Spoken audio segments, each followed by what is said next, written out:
सुस्वागतम. अमरिंद मंडळ दादर या संस्थेच्या वतीने अमृत महोत्सवी वसंत व्याख्यानमालेचं आज आपलं 10वं पुष्प गुंफण्यासाठी आपल्याकडे आलेले आहेत भाडीपाचे संस्थापक संचालक श्री सारंग साठे आणि paulamcglynn. आपल्या सर्वांतर्फे मी त्यांचं स्वागत करते. प्रचंड बिझी असून सुद्धा त्यांनी खास आपल्यासाठी वेळ काढलाय.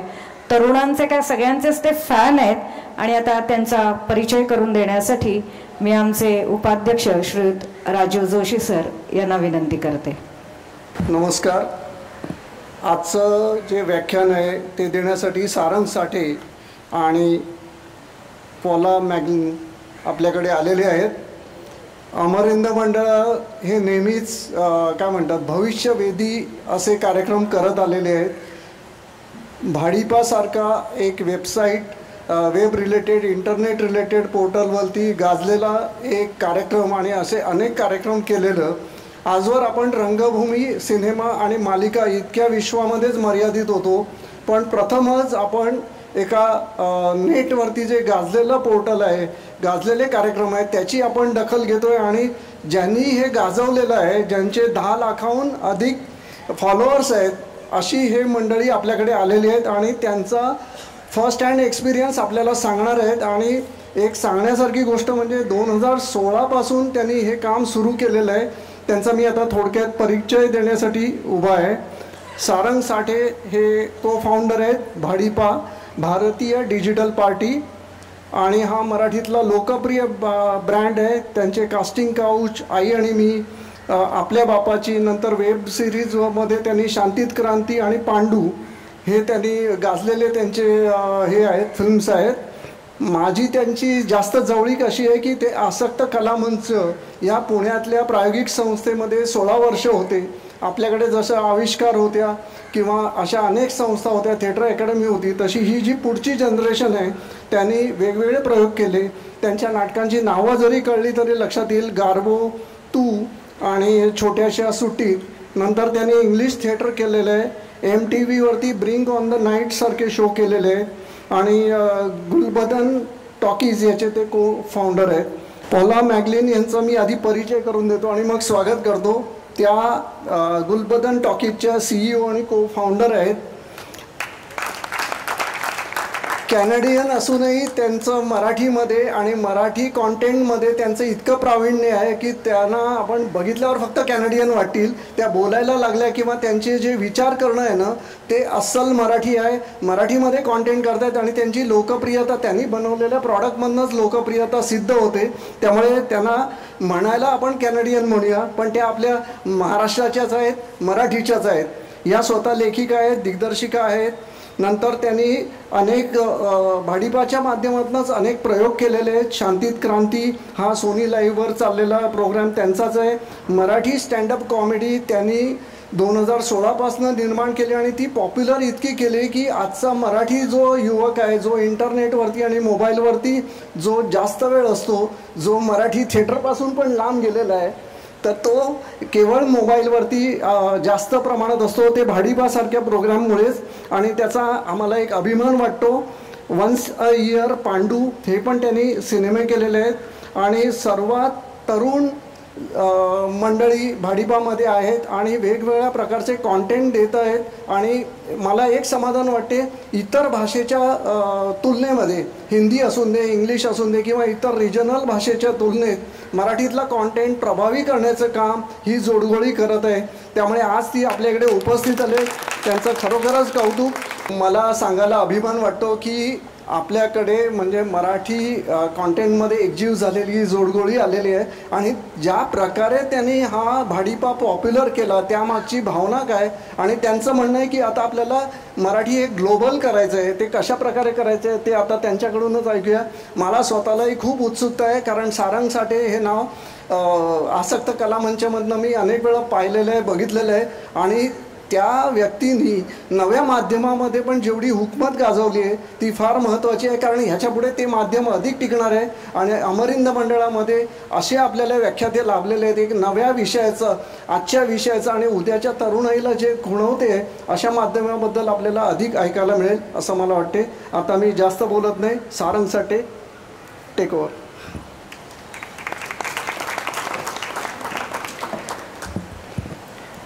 जमलेल्या माझ्या तमाम बंधूंनो, भगिनींनो आणि मातांनो, मला कोणीतरी सांगितलं होतं दादरला येऊन जर का अशी सुरुवात केली तर नक्की तुला टाळ्या पडतील म्हणून. पण गमतीचा भाग सोडा. खरं तर मी आज व्याख्यान देणार नाही आहे, कारण ना माझी तेवढी कुवत आहे, ना माझं मराठी तितकं चांगलं आहे की मी 1.5 तास सलग बोलू शकतो. आणि तरीसुद्धा मी मराठी ग्लोबल कशी करावी या विषयावर बोलणार आहे. हाच काय तो व्यापार आहे आज. आणि दुसरी गोष्ट म्हणजे हे बघताना जरा तरी असं वाटतं की आपल्याला काहीतरी जमू शकेल, पण इकडे बघितल्यावर असं वाटतं की आपल्याला का आणलं इकडे, कारण एवढे थोर लोक. आणि मी सगळ्यांच्या तोंडून हे वसंत व्याख्यानमालेबद्दल पूर्वी इतके वेळा ऐकलेलं आहे. जेव्हा आम्ही नाटक करायचो तेव्हा लोक सांगायचे की अरे तेंडुलकरांनी एकदा ना वसंत व्याख्यानमालेमध्ये असं विधान केलं होतं आणि वगैरे. तर त्यामुळे जेव्हा मला फोन आला ह्या संदर्भात तेव्हा मला खूप दडपण आलं की आपल्याला का बोलवत आहेत नक्की.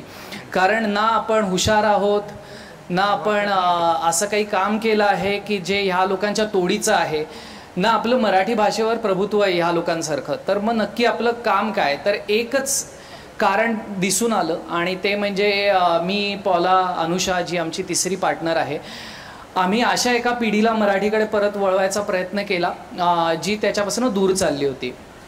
आणि तेवढंच काय ते आमचं क्रेडिट. आणि त्या क्रेडिट मागे आमचा काही अत्यंत आपण जे म्हणतो ना की खूप पुढचा विचार केला, हे विजनरी होते वगैरे, असं काही नव्हतं.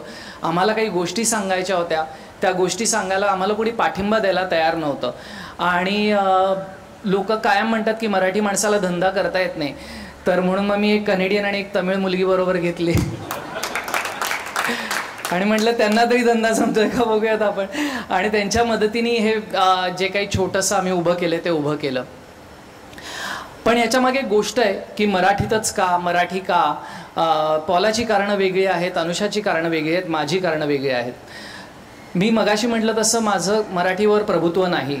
कोणीतरी आता वरती असं म्हटलं की सारंगची भाषा खूप शुद्ध आहे. ते केवळ एक पुण्यात सदाशिव पेठेत जन्माला आल्यामुळे, बाकी हां बस त्याच्यामुळे आहे. ना माझा व्यासंग आहे, ना माझं वाचन चांगलं आहे, लिखाण चांगलं आहे. स्वतःला लेखक म्हणून घेतो मी, पण मी अजूनही लिखाणात खूप चुका करतो. पण त्याला कारणीभूत आहे ती म्हणजे आपली शिक्षण व्यवस्था. मी पुण्यात महाराष्ट्र, आत्ता कोणीतरी मला विचारलं, मी पुण्यात Maharashtra Mandal English medium primary school Sadashiv Peth Pune अशा ठिकाणी शिकलोय. थोडक्यात सगळ्या पुणेकरांसारखं मी मराठीतून इंग्लिश शिकलोय. त्यामुळे माझी कुठलीच भाषा दड नाही. म्हणजे माझ्या वर्गात एकदा आमच्या इंग्लिशच्या मॅडम आल्या तिसरीत असताना, आणि त्या मला म्हटल्या, साठ्या माठ्या तुझ्या मेंदूला वळकुट्या घालू का आता. टीचं स्पेलिंग TEA असतं, टी दीर्घ.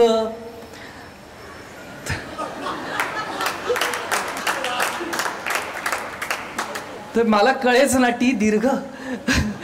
तर असं जर का आपण भाषा शिकलो असू, कुठली इंग्लिश असेल मराठी असेल, तर जे काही विचका होणार, संमिश्र होणार भाषा ती होणारच आहे. पण पूर्णपणे त्यांनाही ब्लेम करण्यात अर्थ नाही आहे. घरी पण व्हायचं, जेव्हा सांगायचं की ह्यांच्याकडनं अभ्यास करून घ्या, तेव्हा अभ्यास करून घेण्याची पद्धत ही होती की धडा धडा धडा वाजून टाकायचा बास. त्याच्यातला अर्थ समजणे, त्याच्यात काय म्हणायचं आहे. आम्हाला एक 6वी 7वीत असताना एक धडा होता इंग्लिशच्या मुलांना, अंगणातील पोपट नावाचा.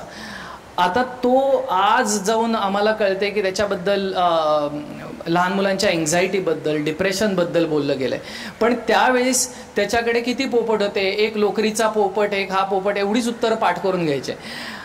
लाकडी पोपट, पिंजऱ्यातला पोपट, त्या मुलाचं नाव पोपट आणि लोकरी पोपट, एवढंच काय मला त्या अख्ख्या धड्यातनं मिळालेलं ज्ञान. आणि हे सगळं करत असताना जेव्हा मी नाटक करायला लागलो अचानक, ह्या प्रकारच्या शिक्षण व्यवस्थेतनं बाहेर पडून जेव्हा अचानक नाटक करायला लागलो, तेव्हा मला लक्षात आलं, ना आपलं व्याकरण चांगलं आहे, ना आपली भाषा चांगली आहे, ना आपलं वाचन चांगलं आहे, ना आपलं काही व्यासंग आहे. आणि मग त्याची कारणं काय. कोणीतरी मगाशी माधुरी पुरंदर यांचा उल्लेख केला. मी माझं पहिलं नाटक केलं छोट्याशा सुट्टीत. ते नाटक झाल्यावर त्या मला भेटल्या आणि त्या मला म्हटलं, काम बरं करतोस पण भाषेवर अजिबात पकड नाही. आणि त्या क्षणी मला असं वाटलं की कारण तो प्रयोग इतका चांगला झाला होता, प्रेक्षक भरभरून प्रतिसाद देत होते, लोक येऊन वेड्यासारखे मिठ्या मारायचे, भेटायचे, चित्र काढून द्यायचे. आणि जेव्हा कळलं की आपल्या भाषेवर प्रभुत्व नाही तर मग काय उपयोग नाटक करायचा, नट होण्याचा. म्हणून मी प्रयत्न केला की आपण वाचून बघूयात. आणि तेव्हा लक्षात आलं की ना आपलं हे वाचन फक्त शाळेतलं नाही आहे तर आपल्याला येत नाही, म्हणजे खरंच वाचता येत नाही. मी कुठलंही पुस्तक वाचायला 1.5-2 दिवस घेतो, म्हणजे एक 1.5-2 महिने घेतो, सॉरी. मला अशक्य आहे एवढ्या पेसनी वाचणं. मग एक सिनेमाला तारे जमीन पर आणि मग लक्षात आलं की रीडिंग डिसेबिलिटीज, रायटिंग डिसेबिलिटीज वगैरे प्रकार असतात. आपण त्याच्यावर ब्लेम करायला लागलो सगळं. खरं तर माठ होतो पण नाही खरंच. पण नंतर खरंच लक्षात आलं की आपल्याला रीडिंग डिसेबिलिटी आहे आणि अनेक वेळा शाळांमध्ये त्याच्यावर काही काम केलं जात नाही. एखाद्या मुलाला लिहिता वाचता येत नाही म्हणजे तो माठ आहे असं म्हणून आपण पुढे निघून जातो.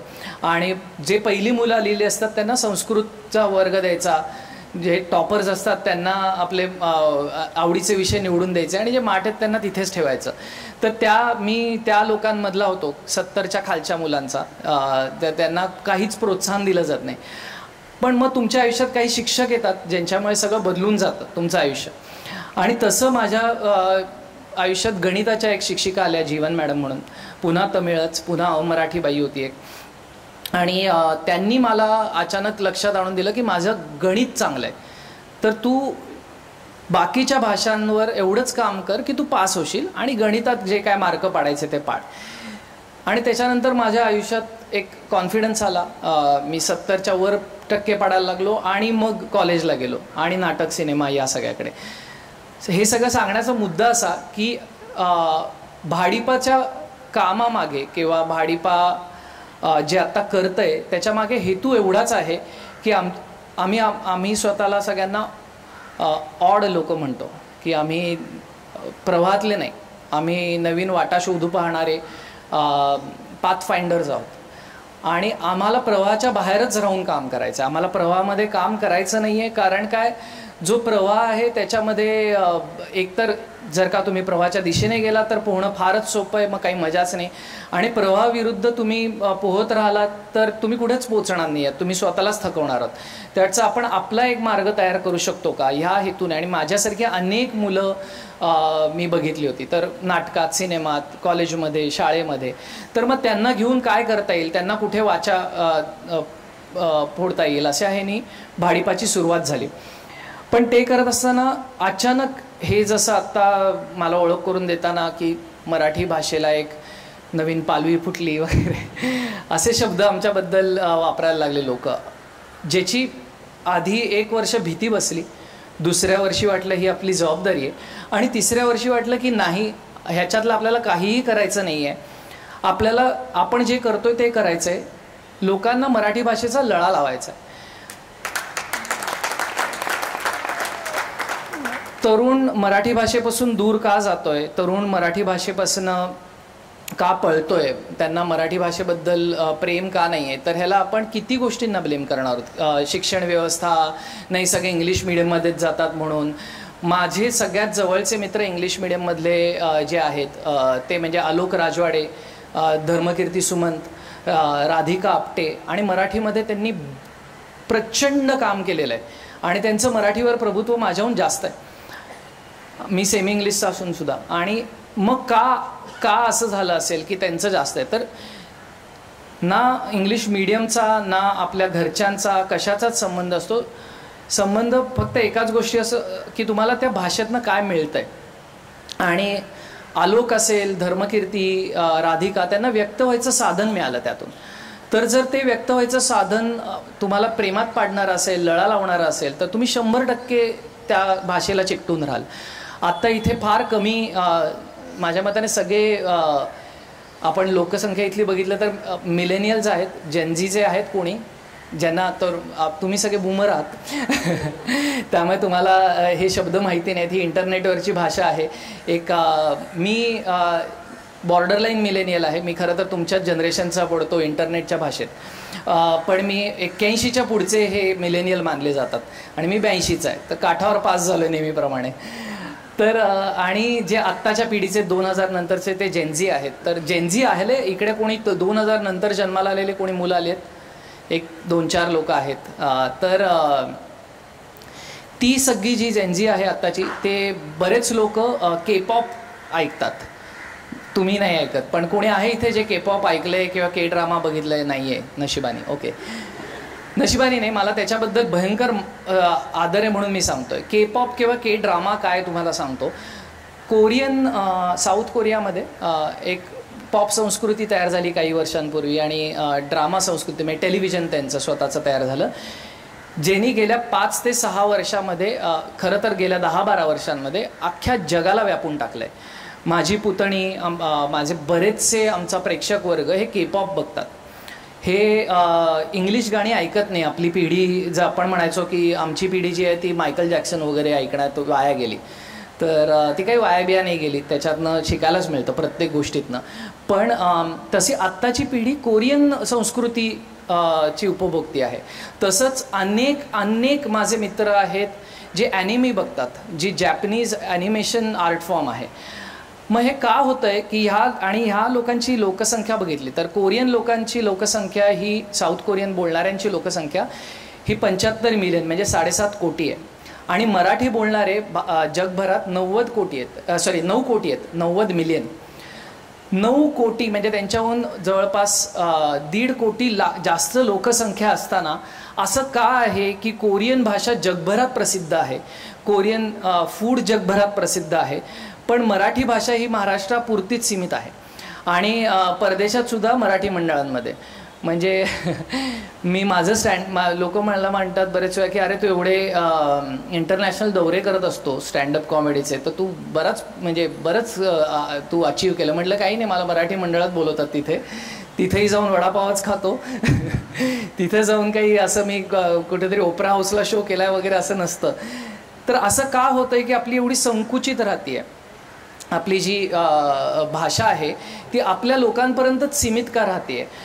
तसंच जसं जॅपनीज ॲनिमे प्रसिद्ध आहे, तसं आपल्या मराठीमध्ये केलेलं जे सगळं वाङ्मय आहे ते का नाही इंटरनॅशनली प्रसिद्ध आहे, ते का मराठी माणसांनाच त्याचा फक्त अभिमान आहे आणि हे आहे, हा विचार मनात येत होता. आणि ते होताना भाडिपा ही कॉन्सेप्ट डोक्यात आली. हे पॉलाने काहीतरी आम्हाला दाखवलं.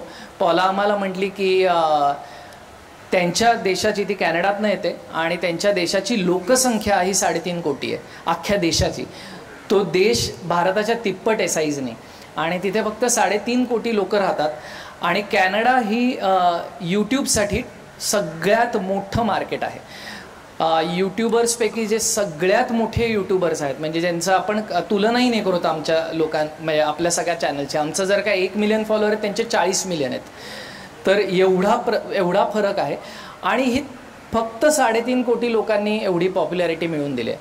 तर तिचं असं म्हणणं होतं की जर का 3.5 कोटी लोकसंख्या असलेल्या देशामध्ये अख्खी यूट्यूब इंडस्ट्री उभी राहते, तर 7.5 कोटी, तेव्हा आपली 7.5 कोटी मराठी लोक होती, 7.5 कोटी लोकसंख्या असलेली लोक का डिजिटल क्षेत्रात अजून काही नाही करत आहे. तुमच्याकडे 6 वर्ष झाली यूट्यूब येऊन आणि एकही यूट्यूब चॅनल नाही आहे मराठी. त्याच्यातनं आम्हाला ही कल्पना आली.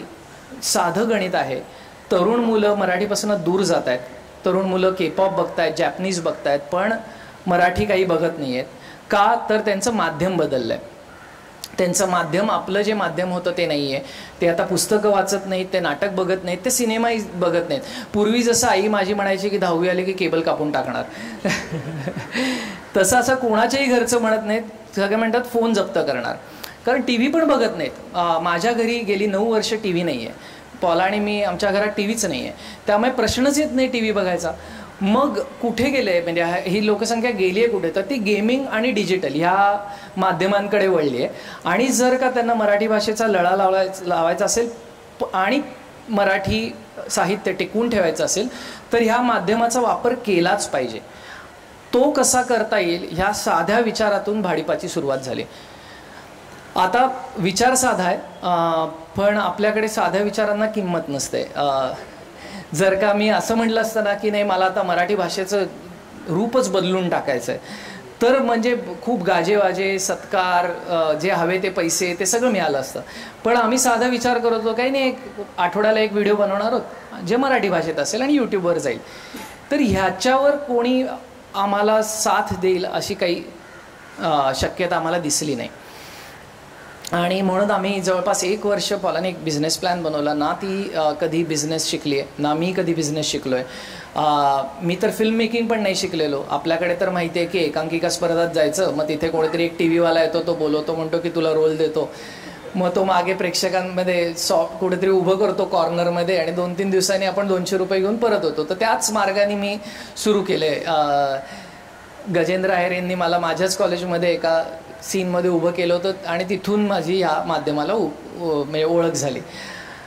आणि मग प्रायोगिक नाटक केलं आणि तिथून सुरुवात आहे. त्यामुळे काही शिक्षण नाही, काही नाही. मग हे 1 वर्ष आम्ही एक वाडगं घेऊन फिरलो लोकांकडे की आमच्याकडे फक्त कल्पना आहे, काय करायचं आहे माहिती नाही, पण आमचा हेतू असा आहे की जो प्रेक्षक वर्ग ग्लोबल भाषा कंझ्युम करतोय, जो ग्लोबल ऑडियन्स आहे मराठीतला, त्यांना मराठीकडे परत आणूयात. आणि तसंच अमराठी, आणि अमराठी म्हणजे फक्त भारतातले अमराठी नाही तर जगभरातले अमराठी यांच्यापर्यंत आपण मराठी भाषेचा प्रसार कसा करू शकतो याच्यासाठी काहीतरी एक छोटी सुरुवात करूयात. आणि हळूहळू 5 वर्षांनी त्याचा पुढचं पाऊल आम्ही उचलणार आहे, जे कोविडच्यामुळे आम्ही आत्ता 6व्या वर्षी उचलतोय. तर असा एक साधा फ्लोअर प्लॅन होता. 200 व्हिडिओज, 3 वेब सिरीज, 3 सिनेमे, इतका साधा फ्लोअर प्लॅन होता. आणि कोणीही त्याला अजिबात साथ दिली नाही. मी अजिबात कोणावर चिडलो, रागही नाही त्याच्याबद्दलचा, कारण स्वाभाविक आहे. जर का आपल्याकडे त्याला म्हणतो प्रूफ ऑफ कॉन्सेप्ट, म्हणजे जर का हे हा सिद्धांत जर का म्हणजे कोणी प्रूव्ह केलाच नसेल तर अर्थातच शाळेत तो शिकवला जाणार नाही. म्हणजे आपण फक्त थिअरी शिकवतो शाळेमध्ये, आपण जे अगदी कोणीतरी प्रूव्ह करून ठेवलेले तेच सिद्धांत शिकवतो. आपल्याकडे हा अनफॉर्च्युनेटली विचारच नाही आहे की नवीन काहीतरी एक कोणाच्या तरी डोक्यात आलं आहे, ते अजून सिद्ध झालेलं नाही आहे, पण प्रयत्न करून बघूयात. मग पण माझ्या ज्या गणिताच्या शिक्षिका होत्या त्यांनीच मला एकदा एका गणिताच्या वर्गात सांगितलं होतं, हे बघ तुला जर का पेपरमध्ये असा प्रश्न आला ना की हा सिद्धांत का बरोबर आहे हे प्रूव्ह करून दाखवा, तर याचा अर्थ कोणीतरी तो प्रूव्ह केलेला आहे म्हणून तुला तो प्रश्न विचारतात. तर तसंच आहे, जर का तुला ऑन पेपर दिसतं आहे की हा बिझनेस प्लॅन 100% वर्क होणार आहे, हे सिद्ध करून टाकू, तर तुला माहिती असलं पाहिजे की हे सिद्ध झालेलं आहे, त्याचाच अर्थ हे मांडता येते मला. आणि म्हणून आम्ही ती उडी घ्यायची ठरवली. त्या उडीमध्ये मला सगळ्यात अभिमानाची गोष्ट की मी ज्या विषयावर बोलणार आहे आता, आणि हा मी म्हटलं तसं इंटरॅक्टिव्ह कार्यक्रम असणार आहे, संभाषणाचा कार्यक्रम असणार आहे, हे व्याख्यान नसणार आहे. कारण मला व्याख्यान देता येत नाही. पॉलाला तर मराठीमध्ये सलग 3 शब्द नाही बोलता येत, तिला समजतं सगळं, वाचता येतं, पण ती बोलणार इंग्लिशमध्ये आहे, कारण काय ते सोपं पडेल. आणि त्यानंतर आम्ही एकमेकांना काही प्रश्न विचारणार आहोत आणि प्रेक्षकांसाठी हे, कारण जर मराठी ग्लोबल करायची असेल तर त्याचा एकच मार्ग आहे, ते म्हणजे संभाषण. म्हणजे आपण परप्रांतीयांशी मराठीतून संभाषण केलं पाहिजे, परप्रांतीयांनी आपल्याबरोबर त्यांच्या भाषेत संभाषण केलं पाहिजे, त्याच्यात काही देवाणघेवाण झाली पाहिजे. आणि त्याच्यातनं आपण म्हणजे आपण पॉलाशी एकदा बोलताना मी म्हटलं होतं की इट्स अ लँग्वेज ट्रेड. हा व्यापार आहे 2 भाषांमधला, आणि ते आम्ही करतो. आम्ही रोज एकमेकांबरोबर एकमेकांना इंग्लिश शब्द शिकवते ती मला, मी तिला मराठी शब्द शिकवतो, आणि त्या व्यापारातनंच दोन्ही भाषा आणखीन प्रगल्भ होणार आहेत. तर ते करणं गरजेचं म्हणून आपण कॉन्व्हर्सेशन, मी एक उदाहरण देतो आणि मी पॉलाला बोलवतो. मी एका टेड टॉकमध्ये पण त्याच्याबद्दल बोललो होतो. एक शब्द आहे देजावू नावाचा. आपण जे काही लोकांना हा शब्द कदाचित माहिती असेल, आपण बरेच वेळा असं म्हणतो की अरे आत्ता हे जे घडलं ना, म्हणजे कदाचित मी कधी कधी स्टेजवर असेन आणि समोरचा एक माणूस एका विशिष्ट पद्धतीने रिॲक्ट करतो आणि मला असं वाटतं अरे हे असंच्या असं कधीतरी घडलं होतं. तुमच्या सगळ्यांबरोबर हे झालं असेल, बरोबर? एक असा तो क्षण असतो की हे असंच्या असं घडलं, आणि त्याला फ्रेंच एक शब्द आहे देजावू. आणि तो शब्द इंग्लिशमध्ये पण वापरला जातो, तो इतर सर्व भाषांमध्ये, मराठीतसुद्धा त्याला पर्यायी शब्द नाही. त्याला देजावू हाच शब्द आहे. हे कसं झालं असेल असा एकदा मला विचार आला आणि मी एका माझ्या जर्मन मित्राशी बोलत होतो. तर तो म्हटला की कुठला तरी एक व्यापारी कुठून तरी कधीतरी आला असणार आहे, एक कुठला तरी भारतातला माणूस असं म्हटला असणार आहे की अरे मला ना असं वाटलं. तो म्हटला हां, त्याला आमच्याकडे देजावू म्हणतात. तर इतक्या साध्या पद्धतीने आपली भाषा पोचवता येते. जेव्हा पॉला म्हटली मला एकदा की मला ना खूप कमी हवं आहे, तर ती खूप खूप खूप खूप खूप कमी असं कोणाला तरी सांगत होती. तर मी तिला म्हटलं की पुढच्या सांगताना किंचित असं म्हण. आणि तो शब्द तिला आवडला, तिच्या मनात बसला आणि तिला तो शब्द कायमचा स्मरणात राहिला की किंचित. तर आपण इतर अमराठी लोकांशी बोलताना असे त्यांना शब्द सांगितले की आमच्याकडे खूप मजेशीर शब्द आहे, तर त्यांना त्याचा लळा लागेल. आपण अट्टहास करण्याच्या अडचण की आपण मराठीतच, महाराष्ट्रात असलं तर मराठीतच बोलायचं, मराठी पाट्या लागल्याच पाहिजे, तर त्याच्यावरचं आपण त्यांना लळा लावूयात. त्यांना इतका अभिमान वाटला पाहिजे त्या भाषेचा की त्यांनी ती स्वीकारलीच पाहिजे. एक उदाहरण देतो की मुफ्ती नावाचं इकडे एक स्टोअर आहे, तुम्ही सगळ्यांना माहिती असेल. मी काल तिथे एक बोर्ड बघितला आणि त्याच्यामध्ये म फॉर मुफ्ती असं लिहिलं होतं, एम फॉर मुफ्ती नाही. आणि त्याच पद्धतीने आपण लोकांपर्यंत ही भाषा पोचू शकतो. एवढं बोलून मी थांबतो आणि मी पॉलाला रिक्वेस्ट करतो की तिने येऊन इंग्लिशमध्ये 4 शब्द बोलावे आणि मग आम्ही एकमेकांना काही प्रश्न विचारणार आहोत आणि त्याच्यातनंच संभाषण पुढे नेणार आहोत. धन्यवाद.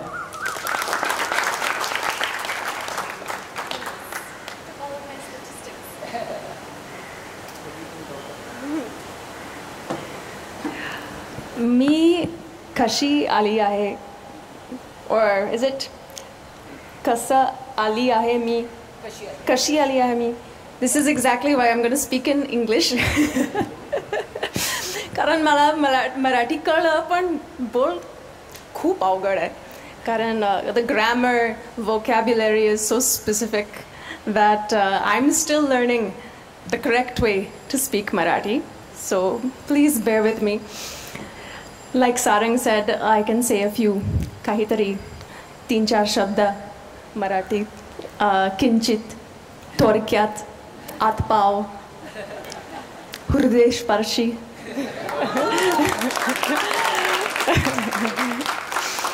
But how did I get here is a really big question, which I have for myself, which I'm sure many of you have for me. कारण मी कॅनडाची मुलगी आहे आणि I was born in Vancouver, Canada, and ever since I was a little girl, I wanted to come to India and start a Marathi YouTube channel. No, it's been a very strange path. I don't know how I got here, but I think perhaps somewhere from my story, how did I come to be immersed in Marathi culture, we can learn a bit about how Marathi culture can become more global.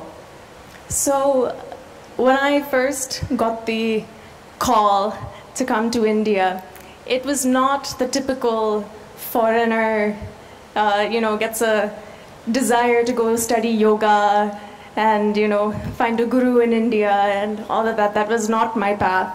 I was studying film in Canada and I was getting ready to finish my bachelor's degree and start my life working in the film industry in Canada.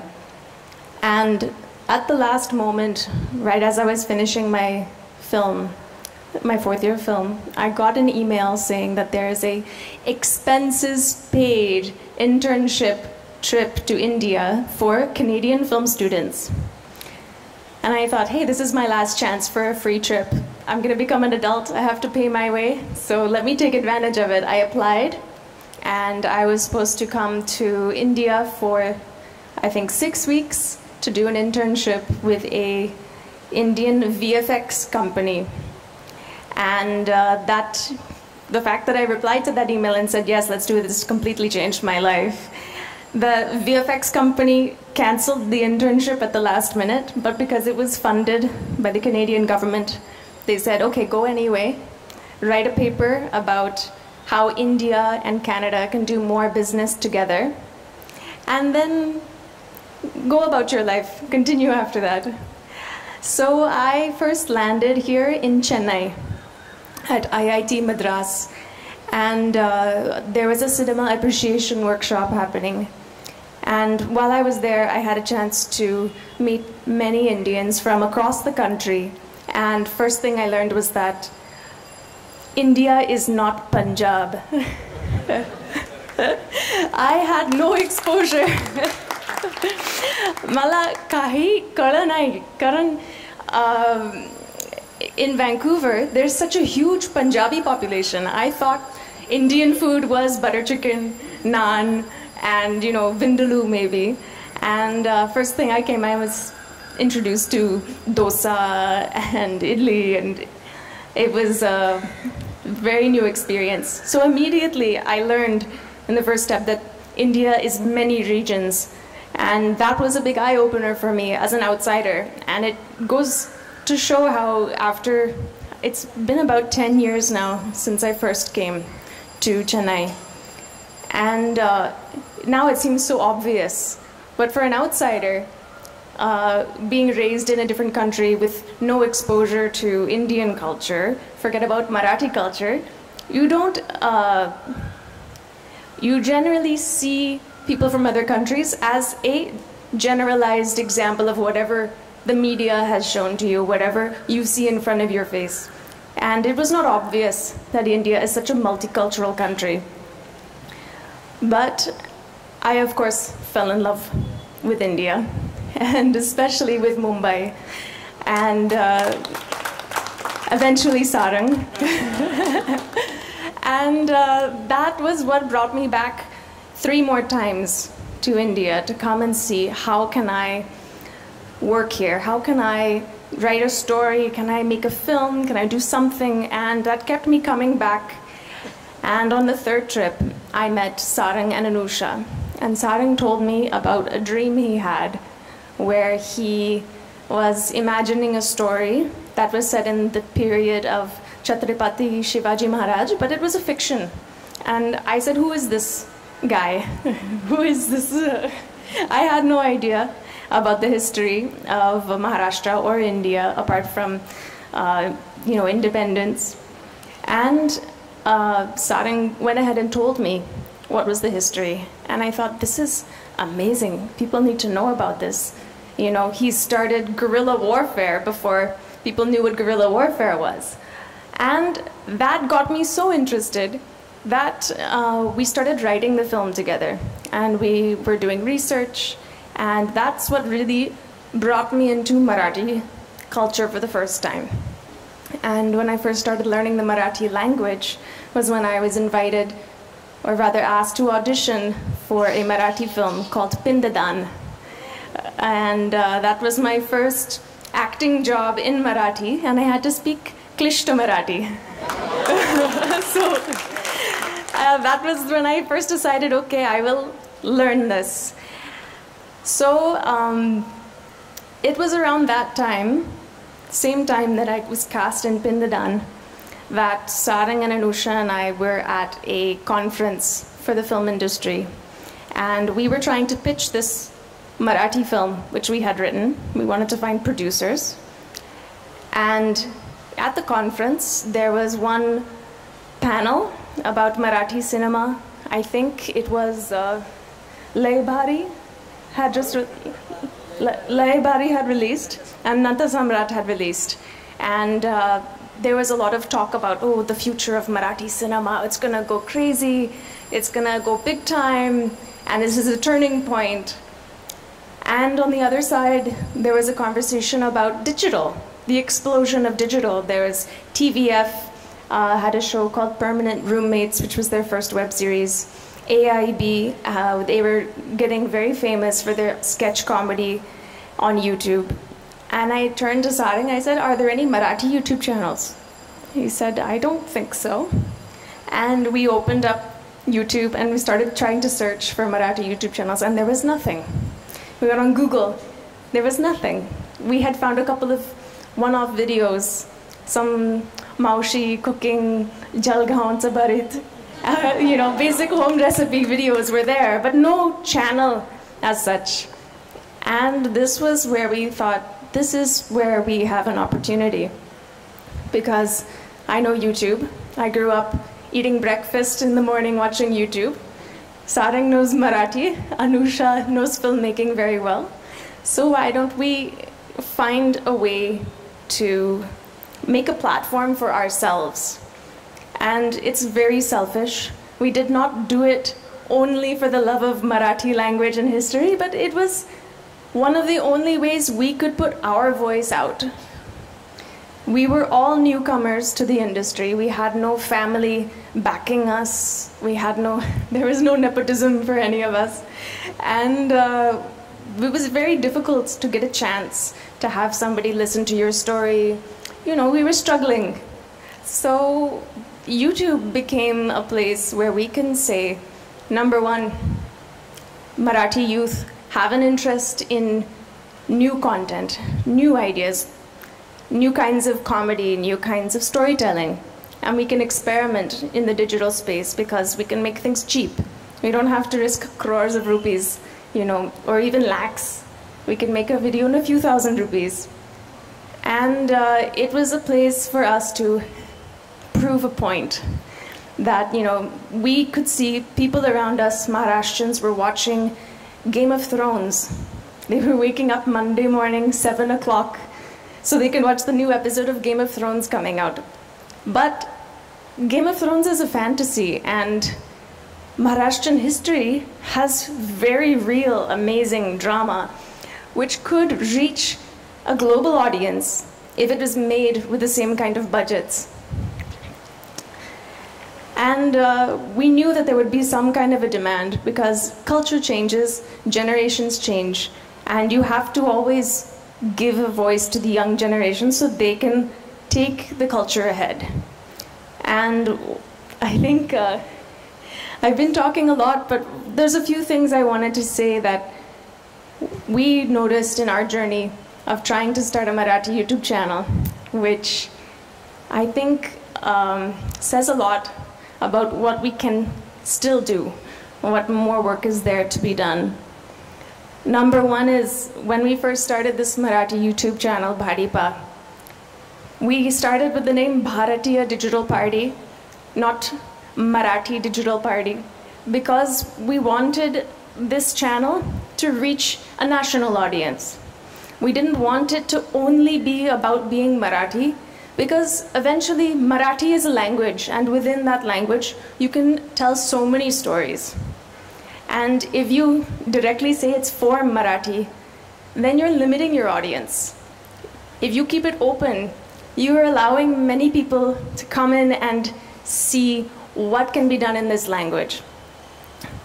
Number two, a lot of people were looking at us to represent the entire Maharashtra. We were making videos with our friends, with people who were writing scripts, with their stories, their family experiences, like I and Me, written by Varun Narvikar, the first episode. And people were saying, but this is very Puneri. This is extremely Puneri stories. Why don't you talk about other regions? Why not Kolhapur? Why not Vidarbha? Why not, take a look at other dialects? And we said we would love to, but we need to find those people also. We're working in Pune, Mumbai. Why don't we support more YouTube channels who can also tell their stories? So of course, yeah, India is multicultural, but even Maharashtra is multicultural within it. So I think it's the internet. There's ample space. There's a lot of room for many people to find their space, even in Marathi. And Bhadipa may have been the first Marathi YouTube channel, but it's definitely never going to be the last. So that's a really important thing to remember. And third, I don't know how up to date everybody is with the technology available out there, but I think most of us have seen a film with subtitles, correct? Yes. Whether those are English subtitles, Marathi subtitles, Hindi subtitles, Devanagari, Roman. Now with OTTs, there's multiple audio options. You are watching things in Hindi dub, Telugu dub, French dub, And nowadays, there's even technology which can change the actor's lip movements to match the dub. So you don't have to reshoot, and you can use artificial intelligence to change the mouth movement. So now, what is the role of language when you reach that stage? Eventually, what makes a story hit home is if you tell a story from your heart. And whatever language you speak, whatever is your mother tongue, you know, we all love our mothers. Whatever is the mother tongue is the one that you are most comfortable in, where you feel the most free expressing yourself. Whether it's perfect, it doesn't need to be perfect Marathi, it doesn't need to be perfect English. I don't speak perfect English. My mother is British, but I'm Canadian, and she tells me all the time my English is wrong. So, language plays a role only in making sure that you express yourself in the best way possible. And after that, the world can consume it in any way that they want. So Marathi stories, Marathi culture, all of these things are extremely valuable. And now we don't have to worry about translating it, because that's a given. Everything is going to be translated, whether you like it or not. So if you stay true to your story, if you stay true to your heart, I think that that's the real future of Marathi language, is if you can communicate on that level, you don't need to worry about it reaching beyond. And that's my Vyakan. So we have some questions for each other. आम्ही एकमेकांसाठी काही प्रश्न काढलेत. ऐकू येत आहे ना मागे? हां. सो आम्ही एकमेकांसाठी काही प्रश्न काढलेत अशा हेतूनी की आम्ही जे काही करतोय काम ते संवादातून तयार झालं आहे. आम्ही तासन तास आता गेले, खरं तर असं म्हणतात की नवरा बायको एका सीमेपर्यंतच एकमेकांशी बोलू शकतात, त्याच्या पलीकडे संभाषण थांबतं. पण आमच्यात तसं नाही आहे. आम्ही जर का गाडी चालवत गोव्याला, कोल्हापूरला, इचलकरंजीला कुठे शूटिंगला चाललो असलो तर इथून तिथे पोचेपर्यंत नॉनस्टॉप एकमेकांशी बडबड करत असतो. आणि हां तर ती जी बडबड आहे त्याच्यातनंच कल्पना तयार होतात, त्याच्यातनंच विषय निघतात, त्यातनंच आमच्या सगळ्या आयडियाज आलेल्या आहेत. तर आम्हाला असं वाटलं की तोच संवाद तुमच्यासमोर आपण करूयात आणि त्यातनं काही उत्तर सापडत आहेत का बघूयात. कारण प्रश्न, आमच्या व्याख्यानाचा मागे एक प्रश्न आहे आणि जो आम्ही अजूनही प्रयत्न करतोय की मराठी ग्लोबल कशी होणार. तर मी Paula, you want to ask first question और should I go? I want to ask the first question. मी जर का हवा असेल तर ते प्रश्न मी इंग्लिशचे मराठी ट्रान्सलेट पण करीन हवा असेल तर. Perfect. Yeah. So I'll start close to home.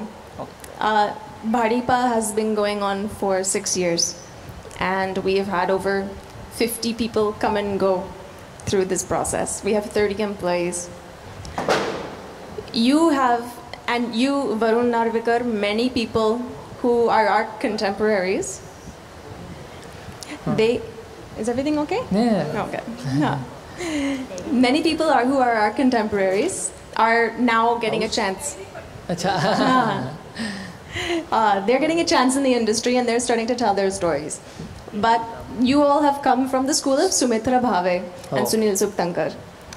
If you, because I see you in the office and how everybody looks up to you, if you are going to give lessons and create a school for the next generation, what are those values which you would want to pass on to them? So तिचा प्रश्न असा आहे की आम्ही भाडीपा सुरू केल्यापासून जवळपास 50 ते 60 लोक आमच्याकडे काम करून गेली, आमच्या हाताखालनं पुढे काहीतरी वेगळा काम करायला गेलेत आणि आत्ताही 30 लोक आमच्या हाताखाली काम करतात. त्यामुळे आपण असं म्हणत 80 आत्तापर्यंत मुलंच मी म्हणेन. म्हणजे माझं लोकांना माहीत नाही पण माझं वय 40 आहे.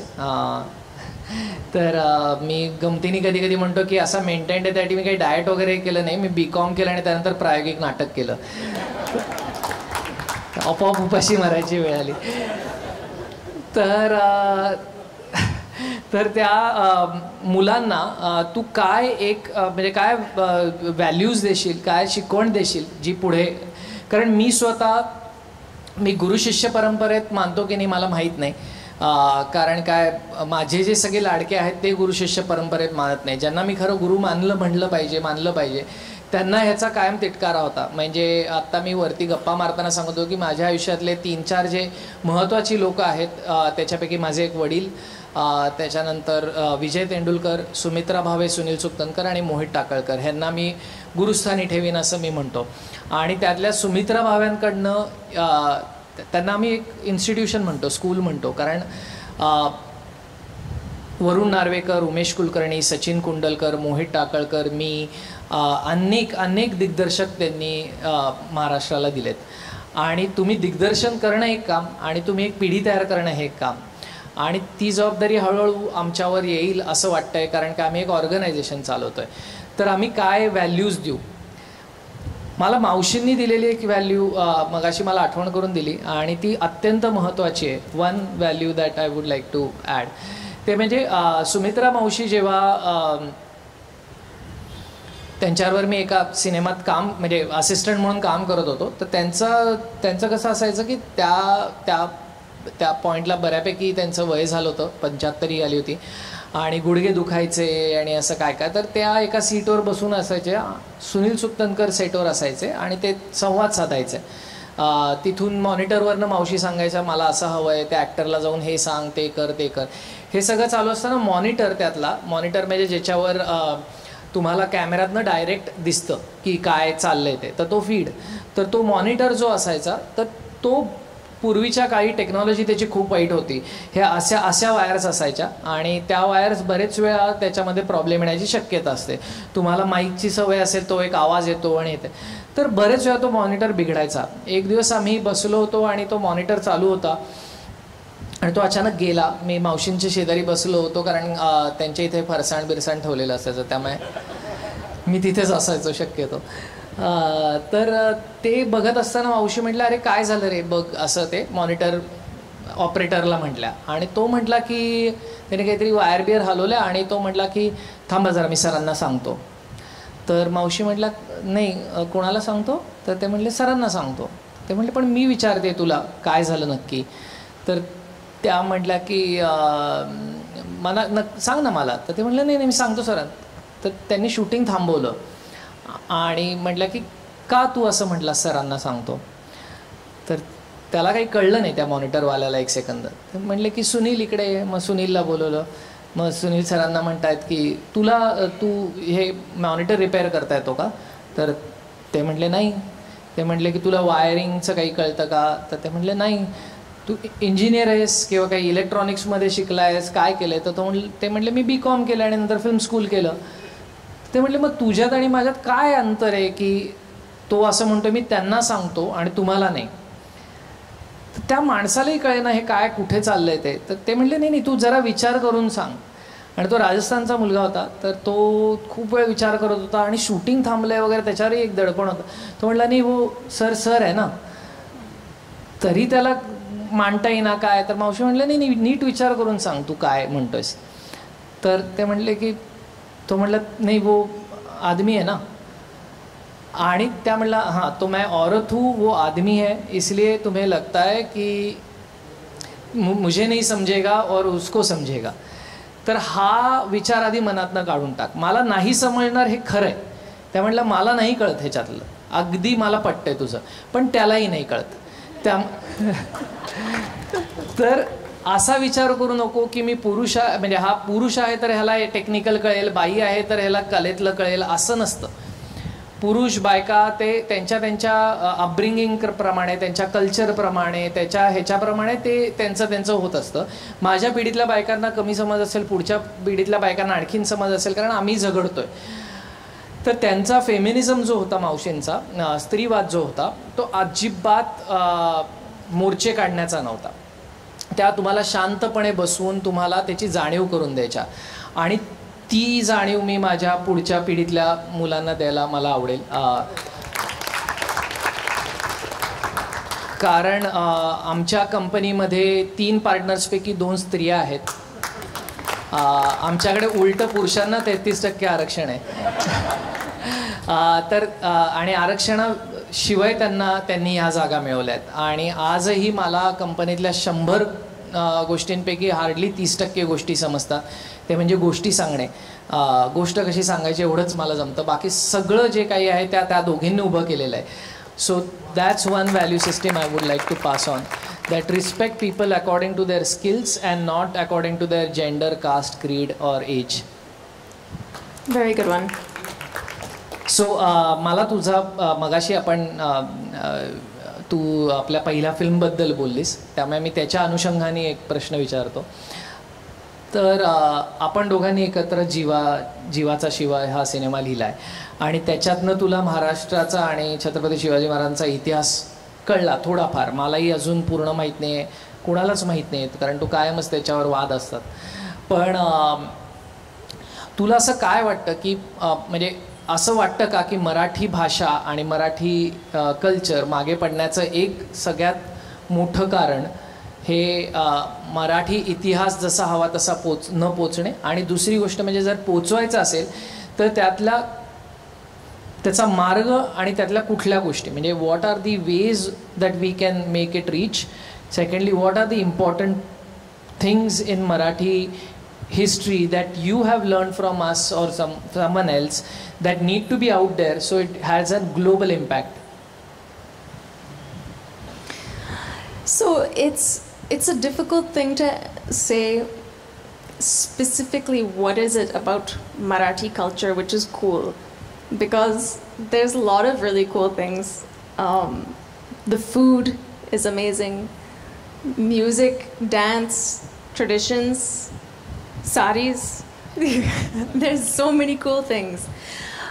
But what will reach is, first of all, I feel that this idea of Marathi culture has to become a little liquid. Needs to be a little less boxed in. Needs to become a bit fluid, because if you say take any Maharashtrian, today they are living a globalized life, right? And same if you take any Japanese person, the way you were referring to Japanese cinema and whatnot, they also are doing that. But people are watching Japanese anime and things like this because this is their expression of their culture today. They are showing what life is like for a Japanese person today. And I feel it's important to take into account that there is a core of what is Marathi culture, but to make it accessible, you also need to be open to fusion and the idea of mixing it up with other cultures. So that's one thing which is really important. I found that some of the history I learned was absolutely amazing. Of course, like Chhatrapati Shivaji Maharaj is probably one of the coolest historical figures ever. And like, I think what history I understand, what he has done is so admirable and just, it's really gangster. He's the OG, I think.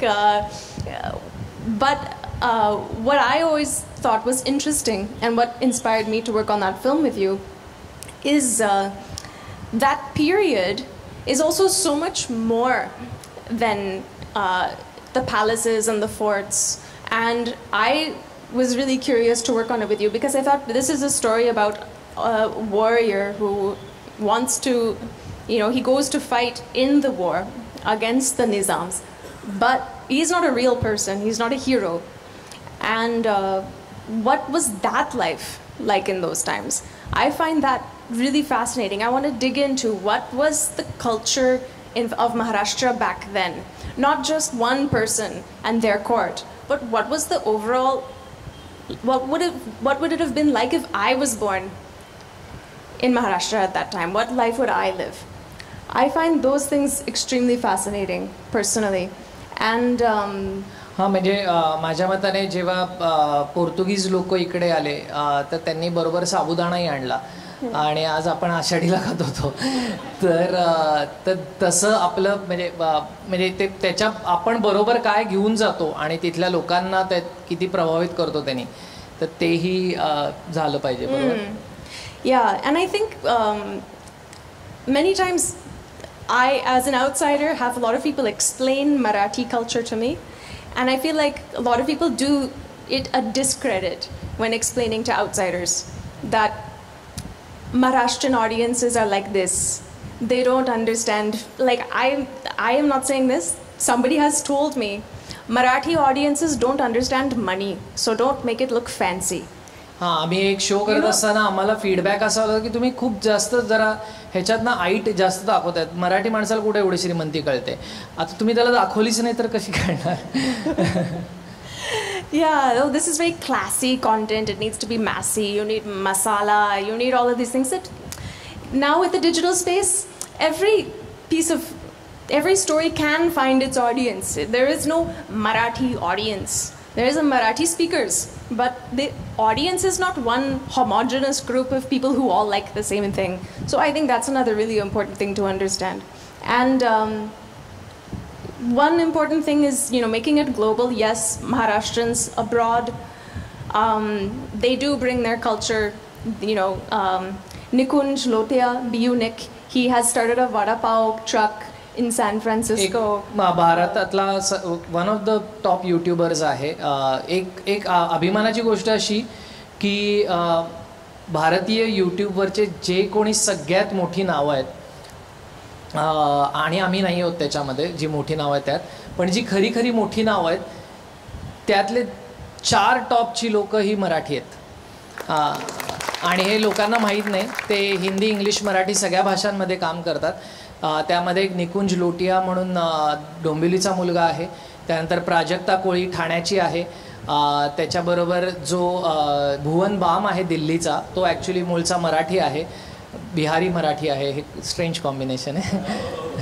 आणि त्याच्याबरोबर मिथिला आपली पालकर दादरची. तर असे खूप मोठी नावं digital क्षेत्रात मराठीतली आहेत. या and so yes, there is that effort of taking Marathi culture outside, but I'd never seen a Maharashtrian restaurant in Canada, and I've told Sarang if we fail in filmmaking, we'll start a Marathi cuisine restaurant because people will love it. You have bhakri, gluten-free flatbread, and pali bhaji, red amaranth sautéed in tadka. So you can do it, you can sell it for sure, but some things, I think, of course, there needs to be some translation for non-Indians, non-Maharashtrians. But what's really, I think, the core of it, what's going to make Marathi go global is it has to start here.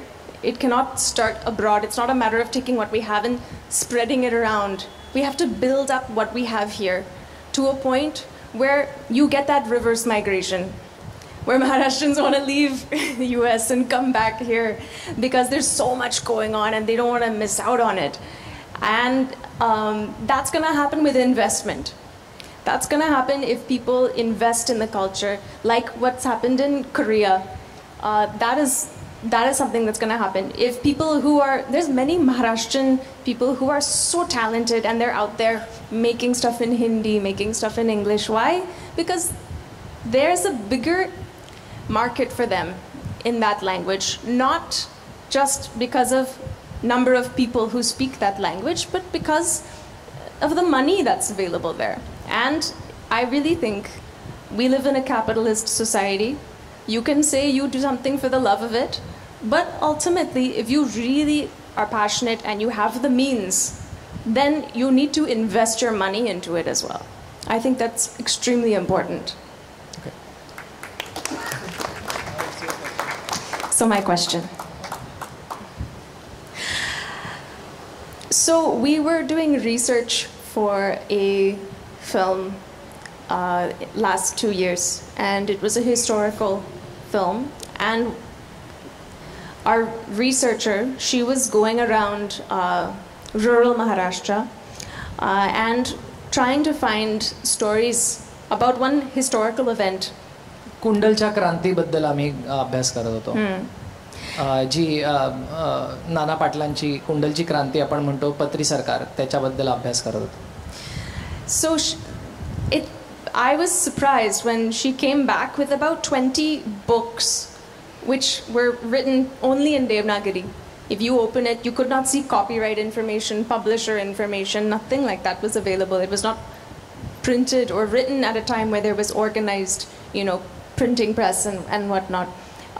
One is, of course, how much has been lost, do you think? If people cannot access these kinds of stories without going to that village and finding that local library, how first of all, how much of an effort is it going to be to digitize all of that history, which is not digital yet? And second of all, what's it going to take it there to make sure that current Marathi literature is not lost in the world of digital and film and video entertainment? Because you've been inspired by Tendulkar, Vijay Tendulkar, Pula Deshpande, and they are iconic in Marathi literature. But today, all of the voices who are from your generation, our generation, generally what I've seen them going to write a Netflix show or going to maybe write theater, write plays, but I'm not seeing many books and not a lot of literature coming out and being celebrated in Marathi right now. So from your perspective, what is the next generation gonna do about that? सर्वप्रथम म्हणजे मला नाही वाटत की लिखाण कमी झालंय. मला असं वाटतंय ज्या प्रकारे लेखकांना आणि लिखाणाला आपण एकेकाळी सेलिब्रेट करायचो, आपण त्यांचा गवगवा करायचो, तसं आता होत नाही. आजच्या लेखकांबद्दल तसं होत नाही. आपण कुठेतरी we are stuck in past a little. त्यामुळे आत्ताचेही लेखक असं नाही मला वाटत की आहे, पण त्याचा गवगवा किंवा त्याचा काही एक बाऊ तयार होत नाही. आधी पहिल्या भागाचं उत्तर देतो की जेव्हा आम्ही रिसर्च करत होतो ह्याच्यासाठी पण आणि हा जीवा जो शिवकालीन सिनेमा होता त्यासाठी सुद्धा आम्हाला भाषा सापडेना. आम्ही म्हटलं की आपण त्या काळातले कुठलेही आग्र्याहून सुटका किंवा कशावरही आपण जेव्हा सिनेमा बनवतो तेव्हा त्याची एकतर आपली अगदी जी कोर्टमधली भाषा म्हणतो आपण, म्हणजे म्हणजे जी तेव्हाची फॉर्मल भाषा होती ती आहे, नाहीतर उर्दू हिंदीमध्ये आहे. पण त्या काळच्या समकालीन मराठीमधलं आम्हाला मिळेल असं काम खूप कमी आहे. आणि आम्हाला ॲक्च्युली काय सापडलं असेल तर तेव्हाचे पोर्तुगीज हे करत होते, धर्मांतर करत होते, म्हणजे कन्व्हर्जनसाठी वापरत होते. तर तेव्हा त्या लोकांना कळे ना की लोकांपर्यंत पोचायचं कसं, कारण आम्हाला फक्त इंग्लिश आणि पोर्तुगीज येतं. तर त्यांनी अभंग लिहून घेतले होते स्थानिक लोकांकडनं येशूचे. तर त्या अभंगांची पुस्तकं फक्त अजून जपून ठेवलेली आहेत आपण, आणि त्याच्यात सापडली ही भाषा की त्या काळची बोलीभाषा कुठली होती. आणि आम्हाला अजूनही त्या काळची बोलीभाषा सापडतच नाही आहे कुठे. आणि कुंडलच्या इतिहासाबद्दल बघताना सुद्धा तसंच झालं की त्यांच्याबद्दलची जी सगळी पुस्तकं आहेत ती औंधच्या संस्थानाकडे एका पेटीमध्ये जपून ठेवलेली पुस्तकं तेवढीच आहे. बाकी सगळं जे आहे ते ब्रिटिश इतिहासातनं, आणि ब्रिटिश इतिहास अर्थात मलिन केलं झालं, म्हणजे त्यांच्याकडे काही खरा इतिहास नसणार आहे आपला, तर त्यांच्या कारण नजरेने तो लिहिला गेला असणार आहे.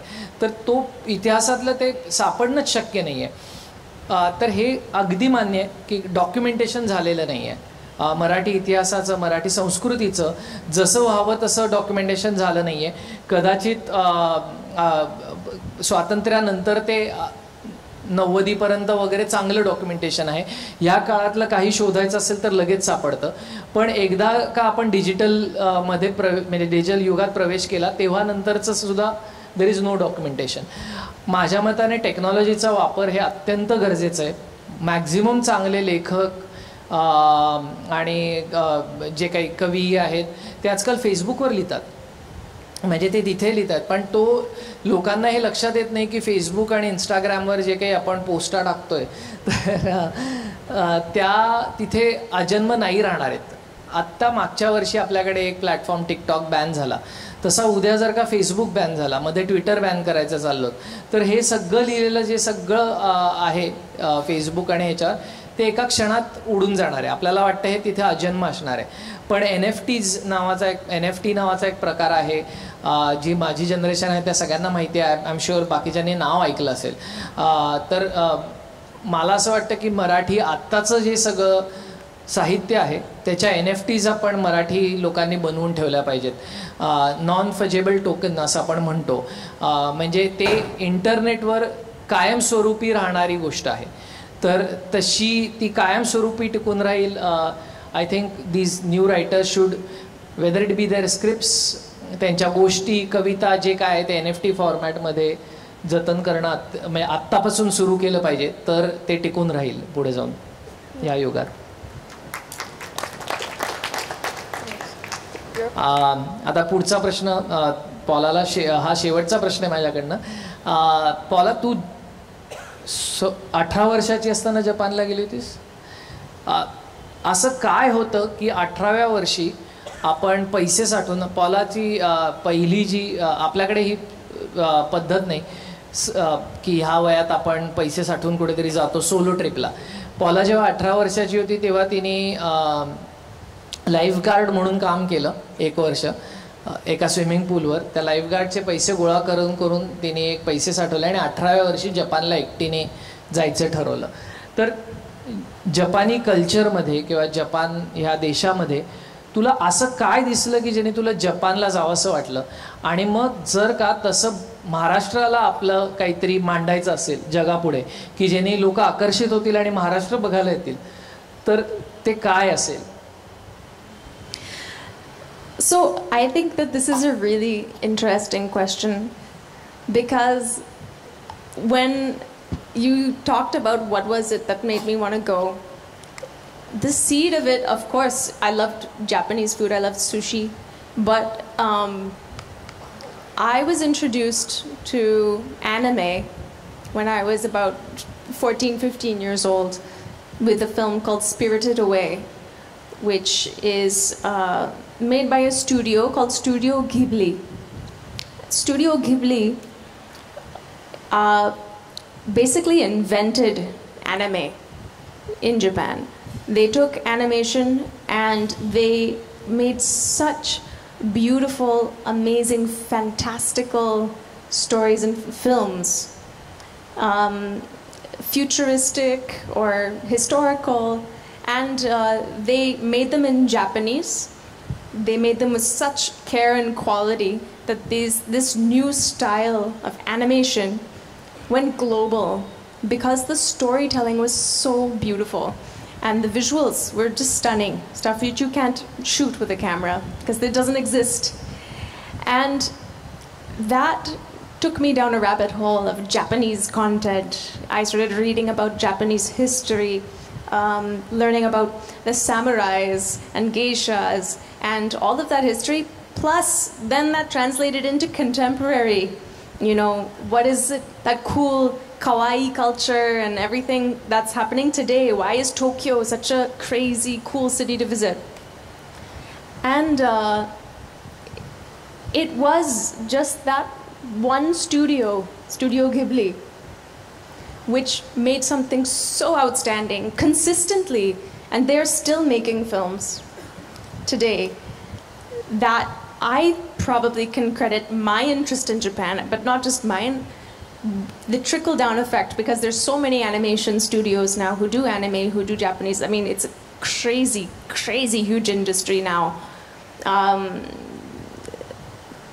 It just takes one studio to really revolutionize something and take it global. But if it was only Studio Ghibli doing it, it would have died out. What had to happen was that after Studio Ghibli, I discovered some other interesting anime, something else. As I grew older, I started liking different kinds of anime. I didn't want to watch the old stuff anymore. I wanted to see the new stuff. And that is something which needs to happen here right now. I feel like, you know, there can be one who starts it, but it has to be followed by a wave of many more people who come out and do the same thing in their own way, with their own voice. And only that way can you really revolutionize an industry and take it global. It needs to be so, either it has to be so inspiring that everybody comes here and does it, or it needs to just generate something internally which goes so big it spills out on its own. You don't have to push it, it'll just happen.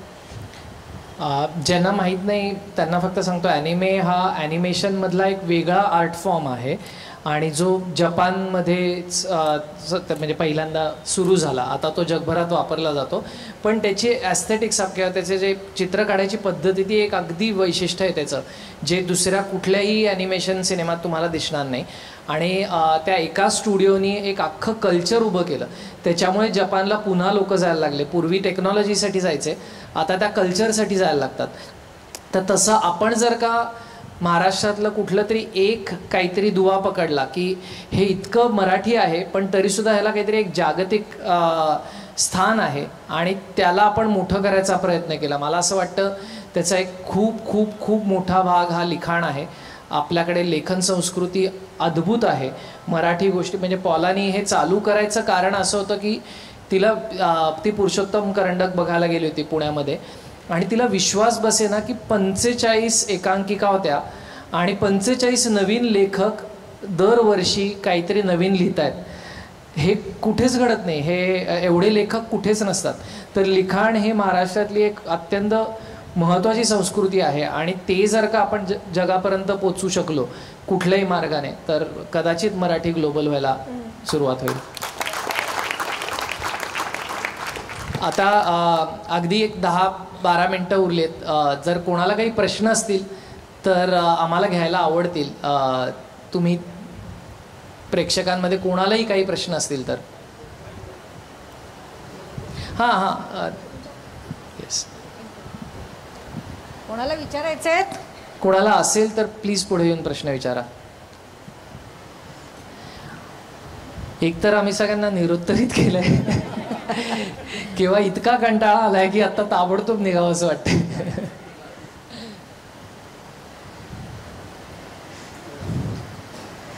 कशाविषयी ह्याच विषयावर असावे असं नाही. तुम्हाला भाडीपाविषयी काही प्रश्न असतील तरी सांगा. मगाशी हिने सांगितलं, जोपर्यंत तुम्हाला मनात प्रश्न येतो तोपर्यंत मी एक सांगून ठेवतो की इतर एक माझं बोलायचं राहून गेलं. म्हणजे मी पुण्याचं असल्यामुळे माझ्यावर हे संस्कार आहे की सतत प्रमाण भाषेचा अट्टहास आणि मला असं वाटतं की त्यांनी खूप अडथळे येतात, खूप लोक मागे राहतात, खूप लोक आपलं काम करत नाहीत कारण त्यांना असं वाटतं की त्याचं काहीतरी एक न्यूनगंड तयार होतो की आपण प्रमाण भाषेत बोलत नाही म्हणून. तर तो पहिला काढला पाहिजे आणि त्याचा एक म्हणजे भाडीपाचं सुद्धा जे व्याप्ती वाढली ती ॲक्च्युली जेव्हा आम्ही प्रमाण भाषा सोडली तेव्हा अनेक लोक येऊन भाडीपाला जोडले गेले. आत्ता आम्ही बेरोजगार नावाची आमची काल एक सिरीज रिलीज झाली आहे आज सकाळी. तर त्याच्यामध्ये विदर्भी भाषा आहे, कोल्हापूरची भाषा आहे, मराठवाड्याची भाषा आहे आणि पुण्याची भाषा आहे. तर ह्या सगळ्याला सामावून घ्यायला जेव्हा चालू करू तेव्हा त्याच्यावर खूप मोठा परिणाम होईल मराठीबद्दल अभिमान जागृत करण्यासाठी. संपून टाकू? एक मीच प्रश्न विचारते की आणि तिकडून पण एक आहे. डिजिटल माध्यमातून आपण भाडीपा पोचतोय ग्लोबली, पण आता सध्या भडसावणारा आम्हाला सुद्धा प्रश्न आहे की आज तुमच्यावरती प्रेम करणारे अनेक जण आलेत, पण पूर्वी इथे अशी अवस्था असायची की ब्लॅकने तिकीटं जायची बाहेर. तर भाडीप हे डिजिटल माध्यमातून पोचत असताना लोक भेटणं आणि समोरून रिॲक्शन येणं, म्हणजे जरी आपण टाईप करतो तरी आपल्या मनामध्ये वेगळं असू शकतं. तर ह्या दृष्टीने भाडीपा पुढे काही करू इच्छिते का? आम्ही ऑलरेडी करतोय. गेले 3-3.5 वर्ष आम्ही स्टँडअप कॉमेडीचे शोज करतो. अख्ख्या महाराष्ट्रभरात आम्ही दौरे केलेले आहेत आणि अभिमानाची गोष्ट अशी की आम्ही पण ब्लॅकने तिकीट विकतोय बाहेर. म्हणजे दरवर्षी गेले 3 वर्ष पुलोत्सवला आम्ही कार्यक्रम करतो मराठी स्टँडअप कॉमेडीचा. आणि जेव्हा आमचा कार्यक्रम असतो पुलोत्सवला तेव्हाचे काही व्हिडिओज आम्ही टाकलेले आहेत पूर्वी इंटरनेटवर. तेव्हा बालगंधर्वची जी रांग आहे ती बालगंधर्व रंगमंदिरापासून ते बालगंधर्वच्या उद्यानापर्यंत गेलेली असते. तर आम्हाला माहिती आहे की आमच्याकडे ही क्षमता आहे की जर का 10 लाख लोक तुम्हाला ऑनलाईन फॉलो करतायत तर त्यातली किमान 3000 येतील. तर आम्हाला अगदी तेच करायचं, कारण खरंच समोरचा प्रेक्षक जी टाळी वाजवतो, मी नाटकवाला आहे त्यामुळे मला माहिती आहे ती खरी टाळी, आणि ऑनलाईन कमेंटला काही अर्थ नाही. कोणाला विचारायचा आहे का प्रश्न? आत्ताच्या तुमच्या उत्तरामध्ये ऑलमोस्ट उत्तर मिळालं माझ्या प्रश्नाचं, पण तुमची सुरुवात ही प्रायमरीली डिजिटल फॉर्ममध्ये झाली, ते सुद्धा यूट्यूब हा त्याचा म्हणजे मेन प्लॅटफॉर्म तुम्ही वापरलात. अल्टिमेटली अल्फाबेट ओन्स यूट्यूब, म्हणजे ती काही असं सामाजिक संस्था नाही आहे किंवा NGO नाही आहे किंवा काही. तर त्या दृष्टीने फ्युचरमध्ये तुम्ही काय करायचा प्रयत्न करताय किंवा तुमचा काय विचार आहे? कारण शेवटी ते तुमचं काम आहे, तुमचं कॉपीराईट आहे आणि तुम्ही लोकांपर्यंत पोहोचायचा प्रयत्न करताय. You are just using Google as a platform to reach people. So अगदी खूप चांगला प्रश्न आहे. हां, आणि महत्त्वाचा प्रश्न आहे ज्यांना कोणाला डिजिटल क्षेत्रात काम करायचं आहे ते. आम्ही पहिल्यापासून भाडिपाचा भाडिपा यूट्यूब चॅनल म्हणून लोकांना माहिती आहे, म्हणजे फक्त यूट्यूब चॅनल म्हणून माहीत नाही आहे. आम्ही सर्वत्र पाय ठेवलेले आहेत, म्हणजे स्टँडअप कॉमेडी हे लाईव्ह इव्हेंट्स झाले, यूट्यूबवर आमचं कॉन्टेंट आहे, फेसबुकवर आहे, आम्ही इंस्टाग्राम रील्समध्ये काम करतो, आम्ही OTTवर शोज बनवतो. आमचा हेतू असा आहे की आमच्या ज्या IP आपण ह्याला इंटेलेक्च्युअल प्रॉपर्टीज म्हणतो, या इंटेलेक्च्युअल प्रॉपर्टीजचं पूर्णपणे ओनरशिप. आम्ही पहिला जो व्हिडिओ बनवला कास्टिंग काउचचा तेव्हापासून आजपर्यंत आम्ही आमच्या प्रत्येक लेखक, दिग्दर्शक, ॲक्टर ह्यांना काही ना काहीतरी मानधन देतो. ते असं नाही झालं पाहिजे की हौशी काम आहे, ते प्रोफेशनल काम आहे. ह्याची पूर्ण इंटेलेक्च्युअल प्रॉपर्टी कागदोपत्री आमच्याकडे राहील. अनेक मराठी लोक आमच्याबरोबर काम करत नाही कारण आम्ही कॉन्ट्रॅक्ट्स करतो. कारण मराठी माणसाला एवढे 16-18 पानी कॉन्ट्रॅक्ट वाचायची सवय नाही, आणि आम्ही म्हणतो नाही वाचा, प्रत्येक गोष्ट, प्रत्येक व्यवहार कागदोपत्रीच झाला पाहिजे. सो आम्ही ह्या ओन करतो. आणि आता तुझ्या पुढच्या प्रश्नाला पावती म्हणून मगाशी तू म्हणलं, मी अर्ध उत्तर दिलंच आहे की आम्ही हळूहळू NFTs बनवणं ह्याच्याकडेही वळणार आहोत. हे नॉन फंजेबल असतील, म्हणजे त्याचे जो आपण त्याला डिजिटल स्टॅम्प म्हणतो तो आमच्या नावाने असेल, आणि त्या दृष्टीने आम्ही कामही करतो आहे. आमचा जो शो आहे बेरोजगार, त्याचं जे एक स्फूर्ती आहे ती एका गौरव सूर्यवंशी नावाच्या मुलाकडनं मिळालेली आहे, ज्यांनी डिजिटल शेती करायला चालू केलं आहे. म्हणजे शेतकऱ्यांना NFT मार्फत तो त्यांच्या प्रत्येक पिकाचं भाव काय आहे, कुठं कितीला विकला जातो, काय पद्धतीने ट्रॅव्हल करतो ह्याची माहिती पुरवतो आहे. आणि तशी तो आता आम्हाला हे करायला मदत करणार आहे. तर हां, होपफुली आम्ही त्याच्यात पडू. सर, माझा प्रश्न ह्याच विषयाशी थोडासा रिलेटेड आहे, कारण पॉला पण बोलताना एक इम्पॉर्टंट हे बोलली की इन्व्हेस्टमेंट्स आणि मॉनिटायझेशन ह्या कारणाने. वन इज मराठी लोकांना फॅन्सी बघायची सवय नाही, जे आपल्याला पण माहिती, नाटकं पिक्चरमधनं तसंच दाखवलं जातं. पण एक डिजिटल इकॉनॉमी एक मोठं हे की तुम्ही मॉनिटायझेशनचा हा फॉर्म्युला, जसं तुम्ही मगाशी हे म्हणाल की ते गणित कसं उलगडलं. कारण एक आज कोणीही आपल्या ह्याच्यातले पण बरेच जण यूट्यूबवर व्हिडिओज अपलोड करतात, पण ॲज अ मराठी चॅनल तुम्ही तर मॉनिटायझेशनचं गणित कसं उलगडलं, आणि पुढे तुम्ही तुमच्या अनुभवातनं काय एक्सपिरियन्स सांगू शकतात पुढे जायला? परत खूप चांगला प्रश्न आहे. दोन गोष्टी लक्षात घेतल्या पाहिजे की यूट्यूबर आणि डिजिटल कॉन्टेंट क्रिएटर, मी जरा टेक्निकल शब्द वापरतोय पण ह्या दोन्हीमध्ये फरक आहे. तुम्ही जर का यूट्यूबर बनणार असाल किंवा इंस्टाग्रामर बनणार, म्हणजे एका कुठल्या तरी प्लॅटफॉर्मला राहून तुम्ही ते करणार असाल तर तुमचा मार्ग साधा सोपा आहे की तुम्ही कन्सिस्टंटली काम करत राहा. म्हणजे तुम्ही एक व्हिडिओ टाकून तुम्हाला पैसे नाही मिळत, तुम्ही दर शुक्रवारी इतके वाजता माझा व्हिडिओ होणार. आपण एक शब्द वापरतो यूट्यूबवर, सबस्क्राईब केलं आहे बरं का मी, असं सगळेजण म्हणतात. सबस्क्रिप्शन आपण कशाचं घेतो? आपण पूर्वी साप्ताहिक, सकाळ, लोकप्रभा ह्याचं सबस्क्रिप्शन घ्यायचो, म्हणजे आठवड्याला तो येणारच, तर मी 300 रुपये देणार. तर तोच खेळ आहे साधा. जर का तुम्हाला सबस्क्रायबर्स मिळाले, तुम्हाला रेग्युलरली तुमच्याकडे येणारा ऑडियन्स मिळाला, तरच तुम्हाला जाहिरातदार मिळतात तुमच्या चॅनलवर. तर त्याच्यामुळे जर का तुम्हाला यूट्यूबर, इंस्टाग्रामर, फेसबुकवर असं काही बनायचं असेल तर तुम्हाला कन्सिस्टन्सी ही महत्त्वाची. ते म्हणजे तुम्हाला 1-1.5 वर्ष सलग विचार न करता मान खाली ठेवून दर आठवड्याला काहीतरी प्रेक्षकांना दिलं पाहिजे, मग त्यांना परत याची सवय लागते, त्याच्यातनं जाहिरातदार मिळतात, त्यातनं पैसे उभे होतात, त्यातनं उत्पन्न तयार होतं. हे सगळं तुम्हाला सगळ्यात महत्त्वाचं म्हणजे लोकांना ह्याचे समज नाही आहे, पण हे सगळं ऑनलाईन माहिती उपलब्ध आहे. आम्ही कुठलाही अभ्यास केला नाही, कोर्स केला नाही, कुठेही जाऊन शिकलो नाही व्यवहाराचा. हे ऑनलाईन तुम्ही एक कोर्स करू शकता. यूट्यूबवर गेला तर यूट्यूबचा कोर्स, इंस्टाग्रामवर गेला तर इंस्टाग्रामचे कोर्स, हे सगळे अवेलेबल आहेत ऑनलाईन. दुसरं मार्ग आहे जे आम्ही स्वीकारला ते म्हणजे डिजिटल कॉन्टेंट क्रिएटर बनणं. म्हणजे डिजिटलवर तू सर्व ठिकाणी हे, त्याचं गणित मात्र थोडं कॉम्प्लेक्स आहे. पॉलाचा तो बिझनेस प्लॅन होता 3 वर्षाचा, त्यामुळे पॉलानी सांगावं असं मला वाटतंय. It's a little difficult in India to only survive on advertising revenue. There's YouTube internationally, which functions primarily, it's America first. They roll out new features there, then in other countries. So you're, first of all, always going to be struggling with the platform, thinking that America is the middle of the world. So when it comes to India, the advertising revenue runs on a live market system where the advertiser basically can decide how much money your eyeballs are worth to them based on who you are, how old you are, how likely you are to buy a washing machine, based on your income, based on where you live. And Google has all of this information. So if you make a video for an Indian, as of right now, one Indian eyeball will be 25 rupees, and an American eyeball will earn you 100 rupees, for example. That is the value, which is, so if we have audience in America, when we get, I think 4% of our audience is from America.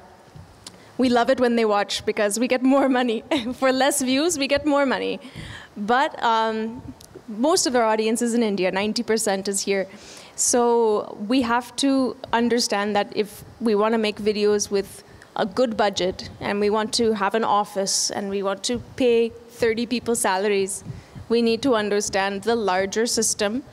And it really comes down to the fact that we live in the capitalist society. We have to decide what is the value of having Marathi audience and what is an advertiser willing to pay to get your attention from our content. So the business model is, of course, we want to make content. We don't want to advertise. But if we're going to do it in digital, we have to compromise. And we have to say, okay, for the first 2 years, we had no brands because we were so small. We had hardly enough audience to justify. We could not promise the brand anything of value. Till we had about 3 lakh subscribers, only then could we start charging decent money for advertising in our videos. And that's called content marketing. Like the technical industry term is content marketing. So rather than digital marketing, like display ads and all, you market inside content. You slip in the brand, you write a scene where the character is using something, product placement, but sometimes in more detail also. We knew that once we get our audience to a certain size, we can then charge an advertiser X amount of money for every view that we get on our content. So the advertisers want to get to you, but through us, through our content. It's a mix because I don't know if I'm really explaining it properly, but you need to. So मुद्दा असा की जर का तुम्हाला digital कॉन्टेंटकडे जायचं असेल आणि YouTuber नसेल बनायचं फक्त, तर तुम्हाला 3-4 पद्धतीने पैसे कमवायला लागतात. त्याच्यामध्ये एक यूट्यूब रिव्हेन्यू हा त्यातला एक छोटा भाग झाला, कारण आम्ही ज्या प्रकारचं काम करतो, म्हणजे आता बेरोजगार ही सिरीज आहे, त्याचं बजेटच 1 कोटीचं आहे. तर आता 1 कोटी तुम्हाला नाही मिळणार आहेत जाहिरातीतनं. फार फार तर 2-3 लाख मिळतील आम्हाला सगळं झाल्यानंतर. मग आम्हाला त्याच्यामध्ये स्केलर नावाचा ब्रँड आणायला लागला, ज्यांची ब्रँड प्लेसमेंट करायला लागली. केव्हा मग दुसरं म्हणजे की आता गेल्या वर्षी आम्ही एक चिकटगुंडे नावाचा शो केला होता, तर तो आम्ही रिस्क घेऊन आमच्या मेहनतीवर केला आणि आम्ही म्हटलं ह्याला 1-1 मिलियन व्ह्यूज आले ना तर कुठला तरी OTT हा विकत घेईल. तर मग 1-1 मिलियन व्ह्यूज करून मग ते आम्ही एका OTTला विकलं. तर ते मल्टिपल लेवलनी तुम्हाला पैसे मिळवायला लागतात. आम्ही मर्चंडाईज विकतो, आम्ही लाईव्ह शोज करतो, आम्ही टॅलेंट मॅनेजमेंट करतो, आम्ही लेखक मॅनेजमेंट करतो, इन्फ्लुएन्सर मॅनेजमेंट करतो, ह्या सगळ्यातनं. सो जर तुम्हाला कॉन्टेंट क्रिएटर बनायचं असेल तर तुम्हाला कॉम्प्लेक्स सिस्टीम एक बिल्ड करायला लागते, जो सुद्धा बिझनेस तुम्हाला ऑनलाईन शिकता येतो. आणि यूट्यूबर बनायचं असेल तर तुम्हाला कन्सिस्टंटली 1 वर्ष व्हिडिओ बनाल, मग तुमचा ॲडव्हर्टायझिंग रेट आपोआप वरती जातो. कोणाला विचारायचं नसेल तर आपण अच्छा ऐक, हा शेवटचा प्रश्न असेल. हॅलो, मला 2 प्रश्न आहेत. पहिला प्रश्न आहे, आपला आजचा विषय आहे की मराठी ग्लोबल कशी होणार. पण माझं असं म्हणणं आहे की कुठल्याही भाषेचे 2 भाग पडतात, एक बोली असते आणि एक भाषा असते. तर आपला जो प्रयत्न सुरू आहे ग्लोबल कशी होणार, तर मराठी बोली म्हणून पोहोचेल लवकर, पण भाषा पोहोचणं म्हणजे त्याची साहित्य पोहोचणं आणि त्याची संस्कृती पोहोचणंसुद्धा. तर यासाठी भाडीपं काय करत आहे? पुन्हा एकदा खूप चांगले प्रश्न आहेत. आम्ही पहिलं पाऊल उचलतो आहे. मी अजिबात असं म्हणणार नाही की आम्ही भाषा पोचावी म्हणून काम करतो आहे. बोली पोचली तर भाषेची गोडी निर्माण होईल आणि त्याच्यामुळे लोक येऊन शिकतील. म्हणजे आता उदाहरणार्थ पॉलानी अबकडची पुस्तकं घेतली आपली 12 खडीची, तर ती का घेतली, कारण तिला बोलीभाषेचं ती प्रेमात पडली. आणि मग ती त्या 50पैकी 10 जणं असे आहेत ज्यांना वाटेल की कदाचित नाही मला आता भाषा शिकायची, तर आम्ही पहिलं पाऊल उचललं आहे. असं होणारच नाही आहे की आमच्यामुळे किंवा आत्ताच्या जनरेशनच्या कोणामुळेही मराठी भाषा ग्लोबल होणार आहे. पण जर आम्ही सुरुवात नाही केली की इतक्यात नाही होणार तर ते कुठे जाणार नाही. पण प्रयत्न करण्याच्या दृष्टीने आम्ही आत्ता एक उदाहरणार्थ शो केला आहे की त्याचं नाव आहे फॉरेनर्स रिॲक्ट. ओके, आता तो शो असा आहे, विषयखोल नावाचा आमचा एक चॅनल आहे. आमचे 3 चॅनल आहेत, भाडीपा, भाटुपा आणि विषयखोल. त्यातला विषयखोलवर आम्ही एक फॉर्मॅट चालू केला आहे, foreigners react. Foreigners react to summer food, foreigners reacts to Marathi slangs, foreigners react to blah असं काय. तर त्याच्यामध्ये आम्ही अल्टरनेट म्हणजे कधी खाणं आणतो ज्याच्यातनं कल्चर जातं आपलं. तर आता आम्ही फॉरेनर रिॲक्ट टू मराठी फराळ असा एक एपिसोड केला होता आणि त्यांना मराठी फराळाचे पदार्थ खायला दिले आणि त्यांची रिॲक्शन घेतली त्याच्यावर आणि त्या खूप मजेशीर रिॲक्शन येतात. पण ते झाल्यानंतर आता एक आमची NRI मैत्रीण आहे प्रिया बॅनर्जी म्हणून, ती आहे मूळची म्हणजे तिची फॅमिली बेंगॉलची आहे, पण ती सेकंड जनरेशन अमेरिकन आहेत. त्यामुळे ती 2 जनरेशन तिकडेच गेल्यात. तिला भारताशी काही घेणं देणं नाही, माहिती नाही आहे. पण ती आत्ता रेग्युलरली ठेचा मागवत आहे. तिला ठेचा हा शब्द माहिती आहे कारण ती त्या शोवर आली, तिने ठेचा खाऊन बघितला आणि ती म्हटली त्याच्यासारखं मी सुंदर काही खाल्लेलंच नाही. तर तिला दर वाढदिवसाला आम्ही ठेचा देतो आणि ती आता लोकांना सुद्धा तिला कुठला एखादा मुलगा आवडला तर ते वॉटर ठेचा असं म्हणते ती. तर तो शब्दही फेमस झाला आहे. तर मी म्हणजे हे असे छोटे छोटे मार्ग आहेत ज्याच्यातनं आम्ही सुरुवात केली आहे. आता आम्ही हळूहळू त्याच्या पुढे जाऊन ह्याचेच म्हणजे काय मराठीचे धडे फॉरेनर्सना कसे देता येतील ह्याच्यासाठी काही शोज डेव्हलप करतो आहे. सो होपफुली त्यातनं काहीतरी सुरुवात होईल. नक्कीच. आणि पुढचा प्रश्न, आज पण कार्यक्रमाला बघितलं तर बऱ्यापैकी यंगस्टर्स कमी आहेत म्हणजे, आणि नाही अगदीच, पण आपण डिजिटल कंटेंटविषयी सुद्धा बोललो तर आमची पिढी रील्समध्ये जास्त अडकते किंवा हा कंटेंट जास्त बघते. अर्थात भाडीबाचे एपिसोड्स बघते, पण मी मगाशी म्हटलं तसं साहित्याकडं सुद्धा वळणं तितकंच गरजेचं आहे किंवा अशा प्रकारचे कार्यक्रम अटेंड करणंसुद्धा तितकंच गरजेचं आहे. तर त्यासाठी काही प्रयत्न केले जातील का? किंवा आपल्याकडे म्हटलं जातं की कॅच देम यंग, तर मग लहान मुलांना, आता मगाशी तुम्ही अनाईमचं उदाहरण दिलं किंवा K-पॉपचं उदाहरण दिलं, तर तसं काही आपण करू शकतो का? आम्ही करतो आहे तेही. म्हणजे मी म्हटलं तसं पॉलानी ॲक्च्युली सांगितलं तसं ते आमच्या एकट्याने होत नाही आहे. आमच्यासारखे 100 आणखीन तयार झाले पाहिजे. अनफॉर्च्युनेटली रील्स बनवणारे 1,500 तयार झाले मराठीतून, पण यूट्यूबर्स अजूनही हातावर मोजण्या एवढेच आहेत, ज्याला आपण लाँग फॉर्मॅट म्हणतो. म्हणजे थोडासा वेळ द्यायला लागतो त्याला, आपल्याला डोकं थोडं जास्त वापरायला लागतं 30 सेकंदाच्याहून. तर ते करणारे कमी तयार झालेत. आमच्यासारखे खूप झाले तर ते दिसायला लागेल, हळूहळू त्याचा परिणाम दिसायला लागेल. पण उदाहरण द्यायचं झालं तर आमचा एक सगळ्यात सुप्रसिद्ध शो आहे आई आणि मी. तर त्याच्यामध्ये आई आणि मीच्या एपिसोडमध्ये आत्ता परवाच एक एपिसोड झाला वसंतराव ह्या सिनेमाच्या, मी वसंतराव ह्याच्या प्रमोशनसाठी. आणि त्याच्यामध्ये उदाहरण, आणि आई आणि मीचा ऑडियन्स कॅच दॅम यंगचा आहे. म्हणजे माझी पुतणी पुण्यात एका शाळेत जाते, तिच्या बाकावर कर्कटाकाने हॅशटॅग शास्त्र असतं ते असं लिहिलेलं आहे.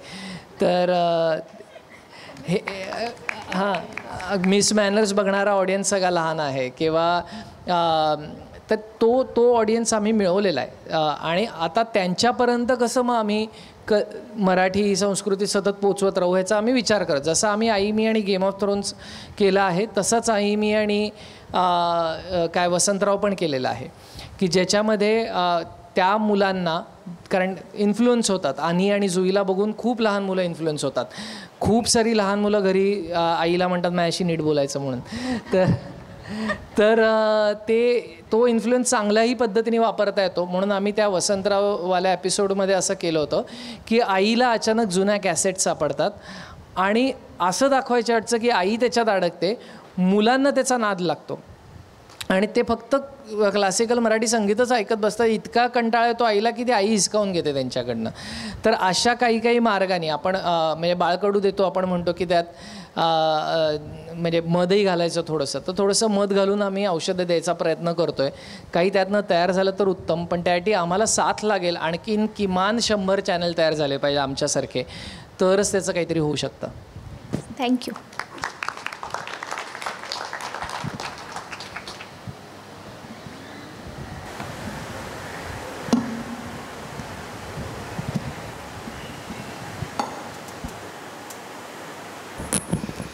श्रोते हो, अतिशय सुंदर कार्यक्रम रंगला. मला सारंग तुम्हाला सांगायचं आहे की आजचा श्रोतृवर्ग हा मिडल एज आहे, 50च्या वरचा आहे. पण तुम्हाला लक्षात आलं नसेल मगाशी पाऊस पडला. पाऊस पडला पण एकही श्रोता हल्ला नाही, हेच या कार्यक्रमाचं यश आहे. ग्लोबल मराठी ग्लोबल कशी होणार, तर त्यांनी स्वतःपासूनच सुरुवात केली आहे पॉलाला घेऊन. त्यांचे अनेक कार्यक्रमाची मी स्वतः फॅन आहे. आणि शांतीत क्रांती असेल किंवा त्यांचं आणखीन एक मला आवडणारा कार्यक्रम म्हणजे त्यांचा कास्टिंग काउच, तो एक होता. कांदे पोहेच्या माध्यमातून त्यांनी महाराष्ट्रातले जे आपले वेगवेगळे जिल्हे आहेत, नागपूर, कोल्हापूर, इकडले लोक घेऊन म्हणजे बोलीभाषा जी आहे ती पोचवण्याचा कांदे पोहे या कार्यक्रमातून त्यांनी प्रयत्न केला आहे. असे नवनवीन प्रयोग ते करतायत आणि ही नक्कीच अभिमानाची बाब आहे. तसंच मला आत्ता आठवलं ते ज्यावेळेला म्हणाले आमच्यासारखे चॅनेल्स निघाले पाहिजे, हे मराठी माणूस सांगतोय हो. मग मराठी ग्लोबल का नाही होणार. एक चॅनेल नाही, त्यांना 100 चॅनेल निघतील याची आशा आहे आणि नक्कीच ती आशा पूर्ण होईल याची मला खात्री आहे. आणखीन एक शेवटचा मुद्दा मला सांगायचा आहे, म्हणजे स्टँडअप कॉमेडीबद्दल मी त्यांच्याशी बोलले. ते म्हणाले आम्ही 3 दिवसाची कार्यशाळा घेतो, त्याच्यामध्ये मुलांना ट्रेनिंग देतो आणि स्टँडअप कॉमेडीची स्पर्धा घेतो. मी त्यांच्याशी मगाशी बोलताना म्हटलं की मराठी वक्तृत्व स्पर्धा आम्ही राज्यस्तरीय घेतो, त्याला तरुण मुलं येत नाही. आत्ता मगाशी कोणतरी एक मुलगी छान प्रश्न विचारला तिने, पण तुम्हीच आमचे ब्रँड ॲम्बॅसेडर नाही आहात का? तुमची पण जबाबदारी नाही का की असे कार्यक्रम अधिकाधिक तरुणांपर्यंत पोचवणं? संस्था काम करतायत, यांच्यासारखी माध्यमं काम करतायत, पण तरुणांनी देखील पुढे यायला पाहिजे. वेळ सगळ्यांना आहे, म्हटलं तर आहे आणि म्हटलं तर नाही आहे. तर आम्ही त्यांना म्हटलं की मग आता आपण वक्तृत्व स्पर्धा नाही तर स्टँडअप कॉमेडी स्पर्धा घेऊ शकतो का, याचा विचार आम्ही करतोय. जो भाडीपा आम्हाला त्याच्यामध्ये सहकार्य करेल आणि कदाचित जर तसं घडू लागलं तर मराठी भाषा ग्लोबल व्हायला वेळ लागणार नाही, कारण ऑलरेडी आपण ग्लोबल झालो आहे. एवढे जण आपण यूट्यूब बघतोय, वेगवेगळ्या गोष्टी बघतोय. जाता जाता मला त्यांना एक सूचना करायची आहे की तुम्ही जर काहीतरी मग अशी काय तरुणांचा शब्द वापरलात, काय मला कळला नाही तो, हां काही नाही, तरुण मुलं वापरतात, या युगातले आम्ही आहोत असं काहीतरी एक जेनझी असे जे काही शब्द आहेत ना त्याच्यावरती सुद्धा एक व्हिडिओ करावं, म्हणजे आमच्यासारख्या लोकांना कळून दे, आम्ही पण त्या तरुणांशी कनेक्ट होऊ, आम्हालाही तरुण जावं असं वाटेल, तरुण झाल्यासारखं वाटेल. आणि नुसतेच तरुण नाही तर हे सगळे जी वयस्कर मंडळी आहेत ना ती सुद्धा तुमचे भाडीपाचे सबस्क्रायबर नक्की होतील. आणि एक शेवटचा प्रश्न मला विचारायचा आहे, तुमचं जे चॅनेल बघणारा जो ऑडियन्स आहे तो काय वयोगटातला आहे? पुन्हा एकदा आज प्रश्न सगळ्यात चांगले आहेत आमच्या व्याख्यानाच्या. खरं तर सगळी आम्हाला आणि अत्यंत अभिमानाची गोष्ट आहे की मॅक्झिमम चॅनलचा ऑडियन्स हा 18 ते 24 असतो कुठल्याही यूट्यूब चॅनलचा. आमचा हा 18 ते 35 हा सगळ्यात जास्त आहे. पण त्याच्याहून महत्त्वाची बाब म्हणजे 35 ते 55 हा आमचा 20% ऑडियन्स आहे. ही खूप मोठी संख्या आहे. आणि त्याच्याहूनही मोठा अभिमानाची गोष्ट म्हणजे कुठल्याही चॅनलला स्त्री आणि पुरुष हे जे आपण म्हणतो ऑडियन्स हा युजली 25-75 असतो. स्त्रिया 25%, पुरुष 75, आणि आमच्याकडे तो आकडा जो आहे तो 55-45 आहे. हो, अभिनंदन. आता मी शेवटचं ह्याच्याकडे येते. कोणत्याही भाषेचा लळा लावायला लागतो आणि ते लळा लावण्याचं काम ते करतायत.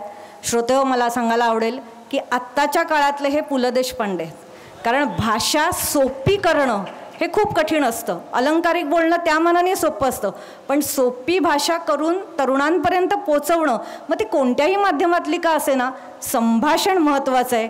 हे आपल्याला आज पॉलाशी बोलताना सुद्धा लक्षात आलं असेल. क्लिष्टसारखे कठीण शब्द तिने वापरले, म्हणजे मराठी भाषा सोपी आहे, फक्त लळा लावायला हवा. तो आपण पण लावू, ते पण लावतायत, सगळे मिळून लावू आणि मराठी ग्लोबल करू. धन्यवाद. तुम्ही आज ज्या संख्येने उपस्थित राहिलात त्याबद्दल तुमचे आभार. उद्या वसंत व्याख्यानमालेचा शेवटचा दिवस आहे आणि अमरेंद्र धनेश्वर हे सुप्रसिद्ध गायक आणि समीक्षक आहेत.